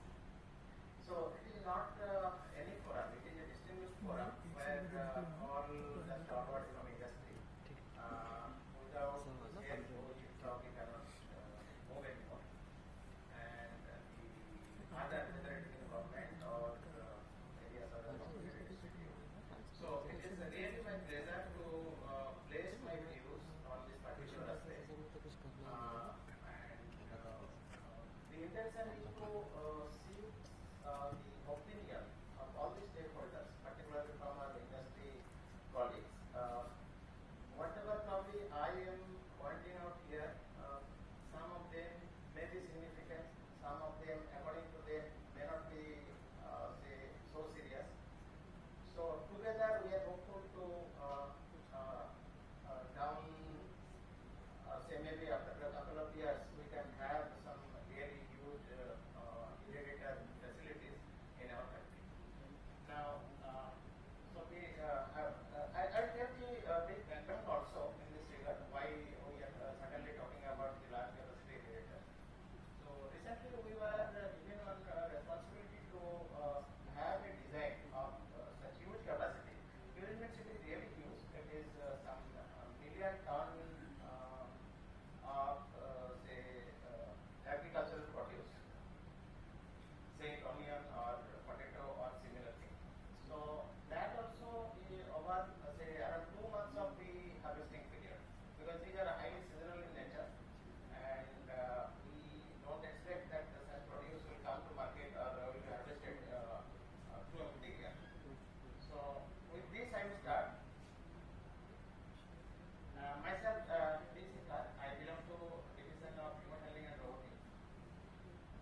So in that sense, we need the huge capacity for radiation processing along with other allied resources. So the other is, say right now, most of the preservatives or say chemicals, those are used for extending the shelf life of our highly perishable or even in some cases not so perishable. So these harmful chemicals, these are getting introduced into our food chain. So eventually we need to stop that. So currently why that is being allowed? Because we, our policymakers, they don't found probably any alternative to that. So, if we can establish that technologically the radiation processing, which in lab scale is proven, so now if we can show that we have that much capacity, so then probably policymakers also will frame rules accordingly, so that not only for export, because certainly sometimes we highlight that okay, such export consignment that is not rejected, etc. But our fellow countrymen who prefer to stay back here in our country, so they also have right to probably have the safe and good quality food products. Then the other thing, if the capacity is high, then eventually the unit cost or the processing cost per unit of this produce, so that will also come down. And then only it will be competitive. Otherwise, today if somebody is for a low price commodity or reasonably low price commodity like onion or potato, the processing cost itself is 25% or 30% of the procurement cost. So then probably it may not be sustainable. Then other thing is radiological safety. Say particularly the isotope, radioisotope based plant, it's not like any other plant that whenever not in use you just shut the door and just maintain on security and that's good enough. The other thing is whether it is plant is small or big. So you have say lot of services or service personnel. Those are common. You can't avoid those things. So now before going further, I will just briefly tell how a isotope-based, radioisotope-based irradiator, how it works. So the experts from industry, for them it may be repetition, but probably to build the case or to proceed further, I am just going through quickly a couple of figures. So this is, we start with the frame, we call it source frame. So this is vertically structural materials made of steel, and so that typically how standard works. So there are many variants of the irradiator. So I am talking about the weight source, and it is radioisotope based. So then it is housed typically in a pool and that is filled with water, and this water itself acts as a shielding. Now then the radioactive sources like cobalt pencil, we are self-sufficient in that regard. So those pencils are underwater remotely mounted to that frame, and when we need that to be used for irradiation, it comes out. So once it comes out, then the radiation is all around. Then subsequently we place some mechanism probably which can take our products to be irradiated or radiation processed to that radiation vault and take it out after processing. So somebody may probably think why such a circuit is good. It can be a straight pass, so that would be very simple. But that is not the case. I will come to that later. So these are what boxes are shown. These are typically product boxes. So I have shown some configuration, but the same product box is not valid for every commodity. So if it is an irradiator, it is not probably specifically meant for a particular product. So this, even all the plant other subsystems remain same. This product box has to change depending on the type and the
of course, the investment that matters. We need land, we need money, we need rent, manpower. And again, if we are talking about such huge quantity, then we cannot deal with the small farmers, because typically in India, these are say some marginal farmers, and their individual output is much less, and it's very difficult to probably give to bring them into one umbrella. And then it's not like it's a normal atta chakki, like okay, say ये मेरा गेहूं है, मेरा गेहूं का आटा मुझे चाहिए, ये possible नहीं है. So we have say if we are talking about high throughput, everything has to be structured. Structure means everything has to be pre-planned, and typically it is preferable that it is large cooperative societies of farmers, or it is some state-backed agency. So it is easier to deal with such say agencies instead of say individual farmers. Now, to make my case for the other discussion, I will just project this slide. So it talks about the radiation dose. We know it is some amount of energy which we are basically administering to the produce for the say desired effect. So if you see in the top left, it is onion. The purpose is crowd elevation, and the kind of dose, it is say almost say minuscule compared to the other extreme like spices. So in the right I have one table. So in that table, basically I have normalized with respect to whatever dose, the average dose I need for onion. So if I have a capacity of say 1 ton per hour of spices, so that much capacity means same plant, if I like to run for onion, so it has to have some 170 ton per hour of say supply. So this is the kind of say what I can say the drastic change in the requirements. Some of these items are say the mid range like mango and pulses. Now the same plant with say much less changes can be used for the commodities which are like onion, potato, or other say similar products along with mango, pulses. But if whenever we seek to meat, whether it is fresh meat or frozen meat or subsequently the spices, so then probably we need some huge changes in this kind of design, and that makes the whole the problem much more severe. Like earlier I told the product loss, that is the one of the important aspects of the whole irradiation system. See, the source or the source handling mechanism, or even the conveyor system, etc., those are common, whatever irrespective of whatever we are going to process. But the product works, that makes all the difference, because we have the density differences, we have the bulk handling kind of say mechanism. So same method we cannot adapt for all sorts of produces. Now, say with this, now I will just brief about that one solution doesn't fit for all products. So we have to look for the handling mechanism, whether it will be automated or whether it will be manual, whether this type of product goes or other type of product goes, whether it is it will be processed in bulk quantity or in that small sachet or maybe pouches. So then we also have to look for how to keep the plant running throughout the year. Then how to source such huge quantities of say because plant rate is stationary. So definitely the producers have to come to the processing plant. So how to mobilize such huge quantities, and again because it will be sourced from many suppliers, many maybe farmers or say other say channels. So how to ensure that these are good quality, means these are what processing and subsequent probably say storage for say long duration long shelf life. So that is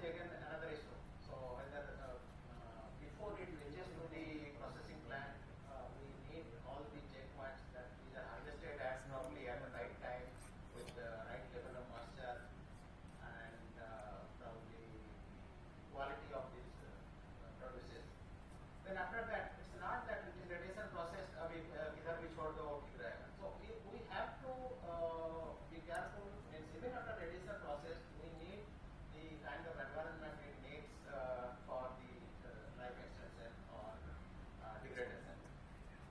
Then again, if we are talking about such huge capacity, then it will minor local disruption, whether the man-made or natural. So we have to be careful about all such things. Because any disruption, it is not only that during that time we are losing the processing capacity, but from the wastage en route, whatever from the producers are stranded en route or probably the producers those are left in the facility. The foremost is the consumer acceptance. We can engineering wise or if we have finances, we can probably with the right set of people we can make a plan, but consumer it is a different kind of say domain. So in this context, we remember maybe some 20 years or more back, we used to have in our canteen at BARC some radiation process potatoes were used to make some pakoda kind of thing, but hardly there was any acceptance of those, even though those were offered. I think it was free, if I remember correctly. But over the years, situation is much better now. But still don't know if it is in fact say in large quantity, such a huge quantity, how we see the consumer behavior. Then other thing, the compliance to safety and quality requirements. Of course, we are not new to this. Our colleagues at MPD and our national say regulator in this regard. So we have consistent say already methodology in place. So now this is my last slide. Why BRC? Rather, I should tell why DA. So in BRC we had the first plant of our country. In the very beginning we have heard from the country speakers. So then subsequently we have upgraded that plant. That is some 2 years back. And the other thing, the first indigenous plant in India, that was at Lasalgaon. So BRC in fact our group only was involved the whole development of that, of course with the help of industry. So then other thing is our colleagues at food technology division, they are say doing the required research for say various probable food or agricultural produces, and they are coming up with the probably directions that this is the dose range at this particular juncture if you do radiation process, and subsequently if you ensure this kind of sapience, then only probably the required intended results probably will be maximum. Then the other thing is all the trained manpower like radiation safety officers, etc. So everything we have our internal mechanism to train them to even the operators, plant operators, radiation workers. So all these can be trained in our facility. And for any new product or any new design, we have our in-house, our colleagues at RP and AD. So they do, before probably we actually go to really make this for a new product or say some new idea. So through radiation simulation, they have all the skill sets, all the tools they have, and they could simulate. Before probably we go into the detailed manufacturing of such things, where they can tell us whether we are getting the required dose, whether our dose is uniform. So that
afternoon, everyone. I thank organizers, Dr. Gautam and MOFPI, to giving me this opportunity to present our design, in-house design, this high throughput training mediator. My talk covers this some of the things which have already been covered by previous speakers, but for the completion sake,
guess how much will be your उसका ticket नाम size announce for करना the and he control has to size? unmute and he has to. And then again, depends on the irradiator facility. See, the stack height of the same produce. So, whatever earlier I told, that dictates the width of the tube.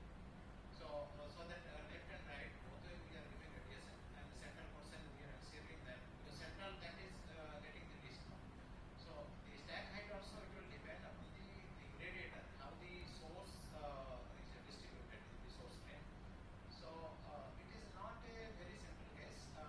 It depends on irradiator to irradiator and commodity to commodity. So that is one thing. The other thing is speed variation. Definitely that is one of the control. But again, say I told that onion versus spices. It is the order is around indicative. It is some around 170 times. So I don't think any conveyor system you can have that much range. Maybe some 8 to 10. That is most preferred. But of course, with some changes it can be done. So if you can identify, on the other hand you have to go for multiple pass. Say in one pass, whatever at say storage speed you got maximum dose. If we are going for say different type of commodities, then again after one stroke, again you have to pass them maybe number of times to get the desired dose. But that will drastically reduce your the productivity as total throughput.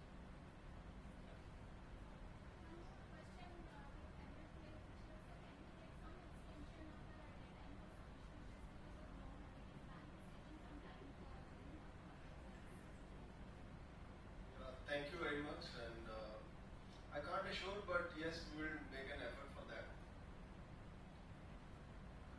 Okay, sir.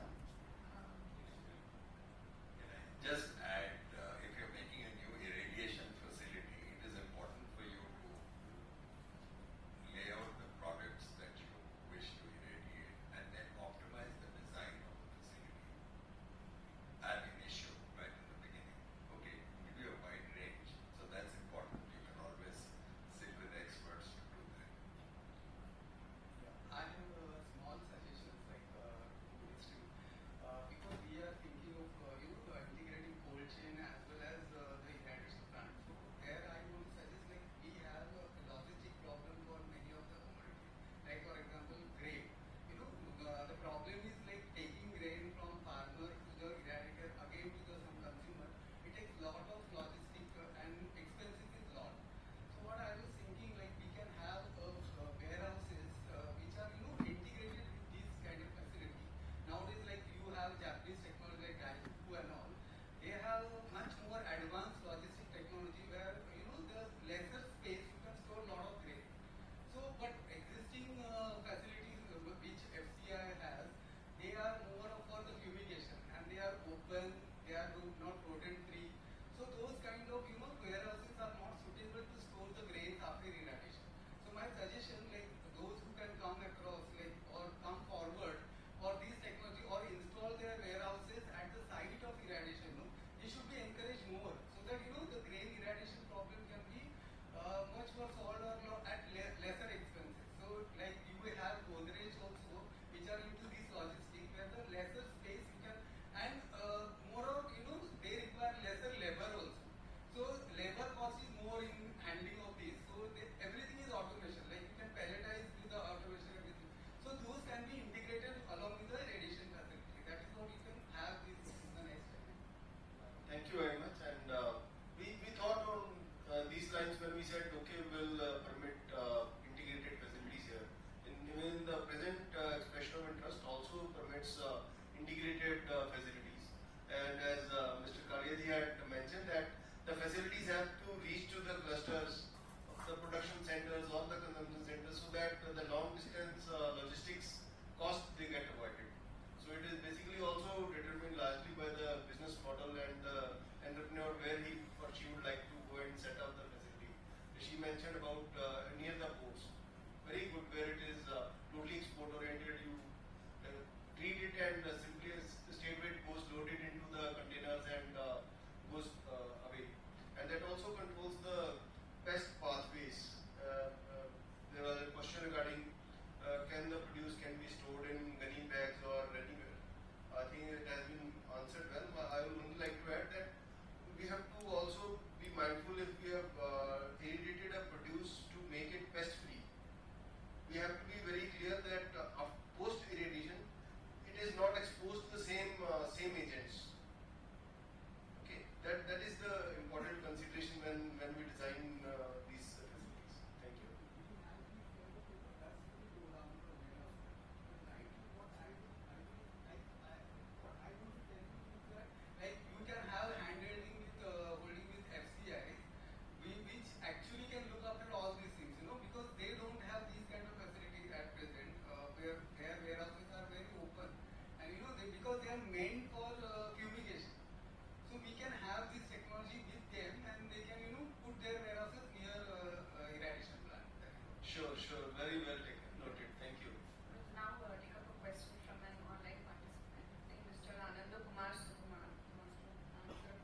Good afternoon, sir. My question relevant to the irradiation relevant with the packaging material. For example, when we use this irradiation technique for the packed food items, what will happen to the polymers regarding that? Some studies are coming migration of the plastic after chemical treatment. So when we go such a irradiation, whether any polymers will migrate or what changes will happen in the polymers?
major consumption as people like to make moon sprouts and consume it. So you don't recommend irradiation for moon? No, that's what I'm telling you. That's a good question. Suppose you want to store whole moon. There are two parts of the one we are talking about the pulses. One you have the whole moon. Another is your you can say this broken one that is split dal. What you tell. So for pulses or dal, what you tell is very much required. Suppose you are going to use raw moon only for a sprouting purpose, then probably it is not. But moon, that percentage of the commodity which is being used for sprouting is very minimal compared to the other consumption, like that is used for the flour products or even a split. So for those, this will be suitable. You see, any technology cannot be solution for each and every problem. That happens with radiation also, but it can cover a wide range of the products. I will just add that more this thing. Can you add? It is not affected when you irradiate moon, suppose, at a dose of 1 kilogram, which is done for insect disinfestation. We have tested even up to 2, 3, 4 kilogram also. We saw that the sprouting is not affected after irradiation. Because it is a dry commodity, the endosperm is very protected, and that is why the sprouting is not affected. But when you talk about onion and potatoes, it is a very wet, and that is a very low dose is required to inhibit the sprout. Where it is so the required purpose is served. You know, the moon is the sprouting is not inhibited after irradiation. Okay, I think I am clear with that. Thank you, sir. We have a question from our far right. Yeah. My question is to MOFPI. See, the basis of finances, it is broken into different parts. So my question is on technical civil work. See, I have been interacting with many industries. They always face the sanction on the civil cost, because as per standard civil cost, whatever breakup comes, it is too small component. Whereas for our radiation plant, we need a very special shading, and this is really a high cost item. So MOFPI should consider that the component of this technical civil cost is on higher side as compared to a normal civil construction. So the industries do not get the fully compensated estimates, and that should be really worth considering by the ministry. That is one. Second one is when it comes to viability, fumigation, there is no comparison with radiation, food irradiation plants. So there has to be some mechanism where non-use of any chemicals and the preservatives compared to our gamma or E-beam facilities. So there should be some mechanism, some penalties when we compare the viability of these two systems. Radiation-based extension of shelf life and the fumigation or any other chemical dosing-based systems. So those things should be regulated in a way where you can really compare apple to apple for financial viability point of view. Thank you very much. The first part I take it as a suggestion. As the technical civil cost is concerned for irrigation products, we'll have a deep look into it, how it can be rationalized and if it is already done. As regard different technologies, and when I was sitting here this morning also, earlier also, we keep thinking that these are the competing technologies. Okay, my goal is to hygienize a food item, X item. So there are many ways to do that. First, and the most significant is, okay, I never allow anything to get contaminated. So it totally does away with any need of any treatment. That's what we called as systems approach to exports or imports. And many countries, especially the cooler climates, you take Canada, you take Russia, they do not recommend any treatment.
much dose is required, what is permitted, what is not permitted. So I think this is a competition and between the technologies here. So those technologies have to compete themselves, and utility of any technology will depend on the cost, quality and speed. These are the three basic parameters for anything to be successful in the market. So as we evolve, as our technologies become more easier, scales of economies come into play. I mean, the cost of treatment with radiation will come down. Okay, so that's my personal take. But anyway, having said that, we'll see how best it can be addressed. It cannot be comparable with fumigation or any chemical dosing. It cannot be at all. No, that's what I said. So health hazards also, the factor for health hazard also should come as a one component. That is the quality I said. Cost, quality and speed. Okay. So when the quality is adversely impacted, we have for in front of us the example of our spices consignments getting affected for X reason or Y reason for presence of something. Maybe the next time the exporters they feel that okay, with little bit more cost I can go through the radiation path. That is a stage. So we provide all the facilities are open and we support all the facilities. I mean, obviously fumigation there is nothing required from our side to support. Okay, that's why we are supporting radiation. Where the government felt that yes, there is a need to support and there's a good way and to improve better, ensure better health outcomes of this. Thank you. I feel in India there is a lack of control of many aspects, because you see recent articles in scientific articles, you see many of these fumigants tablets are used for suicidal attack. So there is no value. Means many cases have been reported. Recently, one forensic science article is there where those people who went and slept in that fumigation area and they died. And they investigated because they died because of that fume.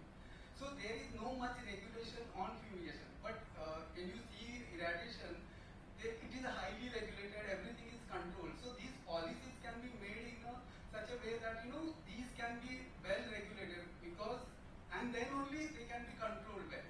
Otherwise, even those workers which are working in the means who are used for fumigating that area, their long-term studies has not been done, whether some bad effects. So we, as a human value, that has to be taken into consideration when we are making the policies. So these can be thought in this way so that human value also can be preserved, and then this technology, which is highly controlled, can be propagated in market. Okay, thank you. Also been pointing out is probably to look into and see whether in how much time can you phase out the chemical. So there should be some policy that okay, just like we have now carbon free, we have plans to move ahead to zero carbon.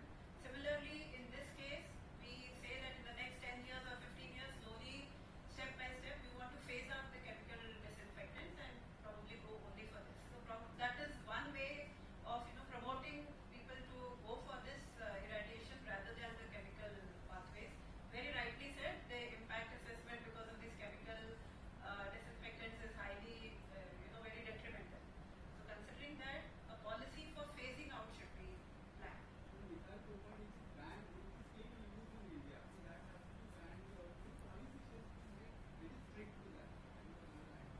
Yeah, methyl bromide has its own story. So, I mean, that is beyond, I think, the scope of today's discussion. We can have a separate session on that. No worries on that. Methyl bromide, it was basically as a Kyoto protocol, was it Kyoto or Montreal protocol? It was Montreal protocol in 2014. They said the COP decided that it's a ozone depleting substance. It was declared as a ozone depleting substance. So that's why the concern was to phase it out, and many countries, including India, has almost phased it out. In India, we have a very strict regulation by the Ministry of Environment, Forest and Climate Change. So we have our own act on ozone depleting substances. There is a regulatory act on that. ozone is included in that, MBR is included in that. Only place where it is permissible is for plant printing purposes. That too for exports. So methyl bromide in India per se is not permitted for domestic fumigation purpose. And the Montreal Protocol permits this for international trade in plants and plant species. So that is the thing. Right, like what Dr. Sapra mentioned, the phase out, yes, the substitute has to come in. And as I mentioned in my talk about making irradiation as part of the chain, make it regulated, it will all lead up to that. When industry has no choice but to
for your design as well as the layout and so on.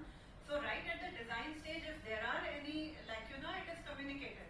So once all those are clear, then I don't think AERB takes that long a time to clear the proposals.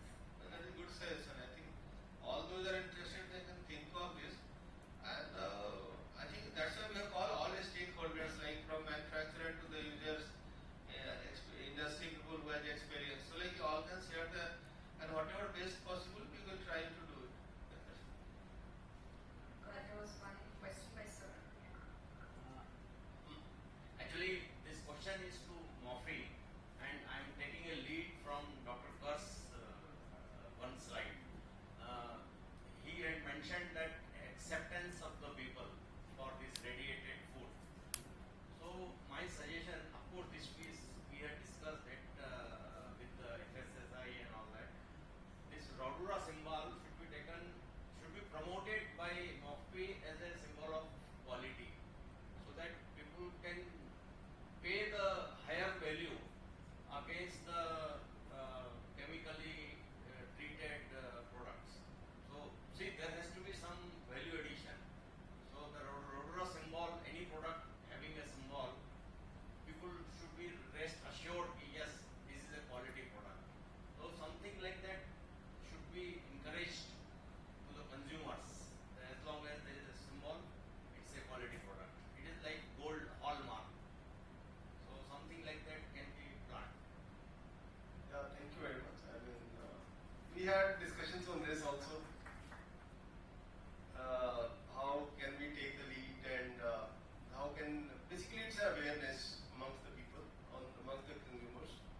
So with small little steps, we already, in fact, this process already started of making more awareness, and the article quoted by Mr. Kalia of our Honorable Minister, that is the one such effort where the message goes to the larger audience, so that what are the benefits of these technologies and why government is promoting these.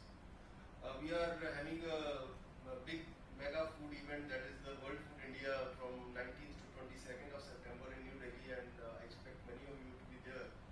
So there dedicatedly in the MOFPI's pavilion, we are showcasing 3 models of irradiators, so that the people visit, and then we have requested already our Chief Executive to be there during the inaugural session, so that the dignitaries and people who visit those, they are properly explained, I mean, by the experts, the benefits of irradiation. So with these, and that I'm sure this will get more precise. And also I request that we can come together, the industry association, we can mount a campaign. I mean, the industry association can have to take a lead on this front also, because we always remember the National Egg Council, how Egg a Day and that campaign was there. Then Amul took the lead in promoting milk. So there certain proper media campaigns can be mounted. Some TV advertisement or something also can be thought of. Yeah, of course. I mean, it's a complete. I mean, these days these campaigns are very specialized and highly technical. It goes across platforms. All social media, electronic media, print media, everything gets covered. And in fact, social media channels are more preferable and preferably used over the mass media one-way communication channels like print and television. Just want to add 2 points regarding ARP clearances. ARP majorly looks at the civil part of the design, which is 3D considerations and radiological safety, plus the stability of the structure under all kind of conditions, including seismic conditions, flooding, what kind of that area where which you are selecting the site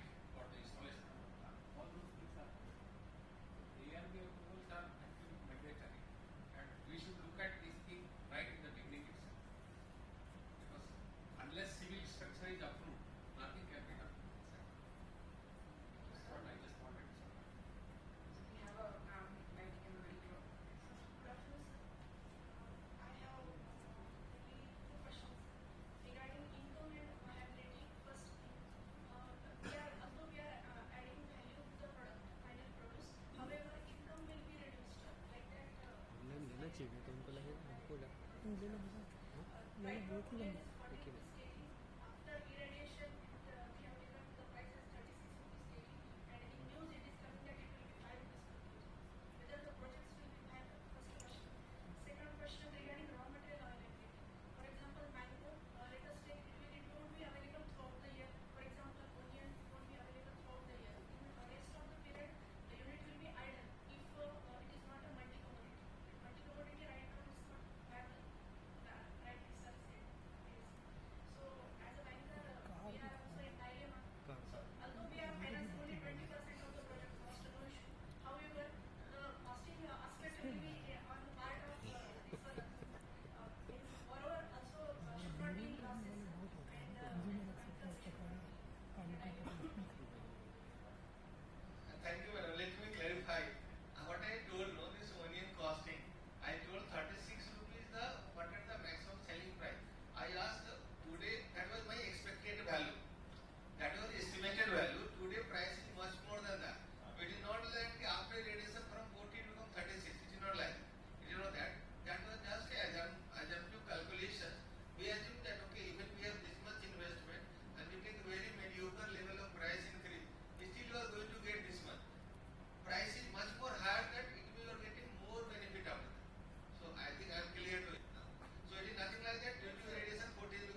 because of the reduction in the supply. The purpose is like we are reducing the storage, the spoilage, everything. So if we can increase the supply, definitely the cost will come down. So that is my point, is that what is the purpose? Purpose is that we can increase the supply by reducing the spoilage, right? So definitely all the year if you see, the cost is not very high. So cost is increasing because we are spoiling it, and then because of the supply is less, so it is increasing the cost. So that's why it is definitely it will come down. Yes, thank you. So, Ms. Reena Narayan, you can unmute yourself and please ask your question.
welcome Head for Technology Division to propose the vote of thanks.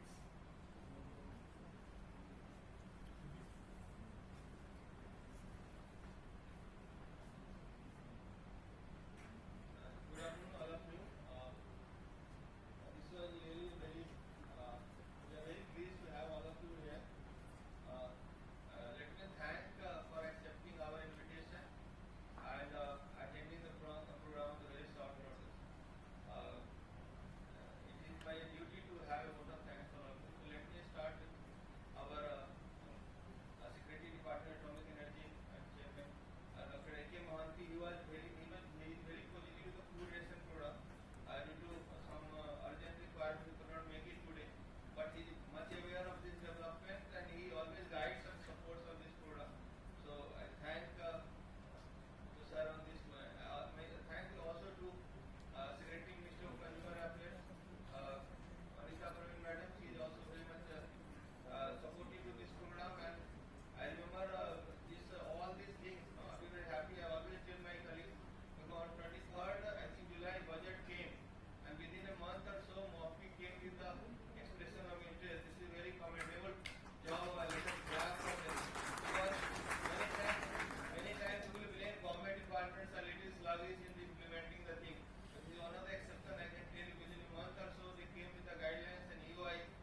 इनका log out करके इनका log out कर दिया दिन से और तो कहीं लॉगिन नहीं था ना जीमेल में इधर भी ये यूट्यूब के एंड स्ट्रीम कर दे एक मिनट थोड़ी देर बात करते हैं हो ही गया ना सर हाँ हो गया तो एंड स्ट्रीम कर हो गया ना गौतम सर ने कंक्लूडिंग रिमार्क किया है एंड स्ट्रीम कर दें एंड स्ट्रीम कर अभी वोट ऑफ थैंक्स कर हाँ वोट ऑफ थैंक्स है ना हाँ तो इसको छोड़ सकते हैं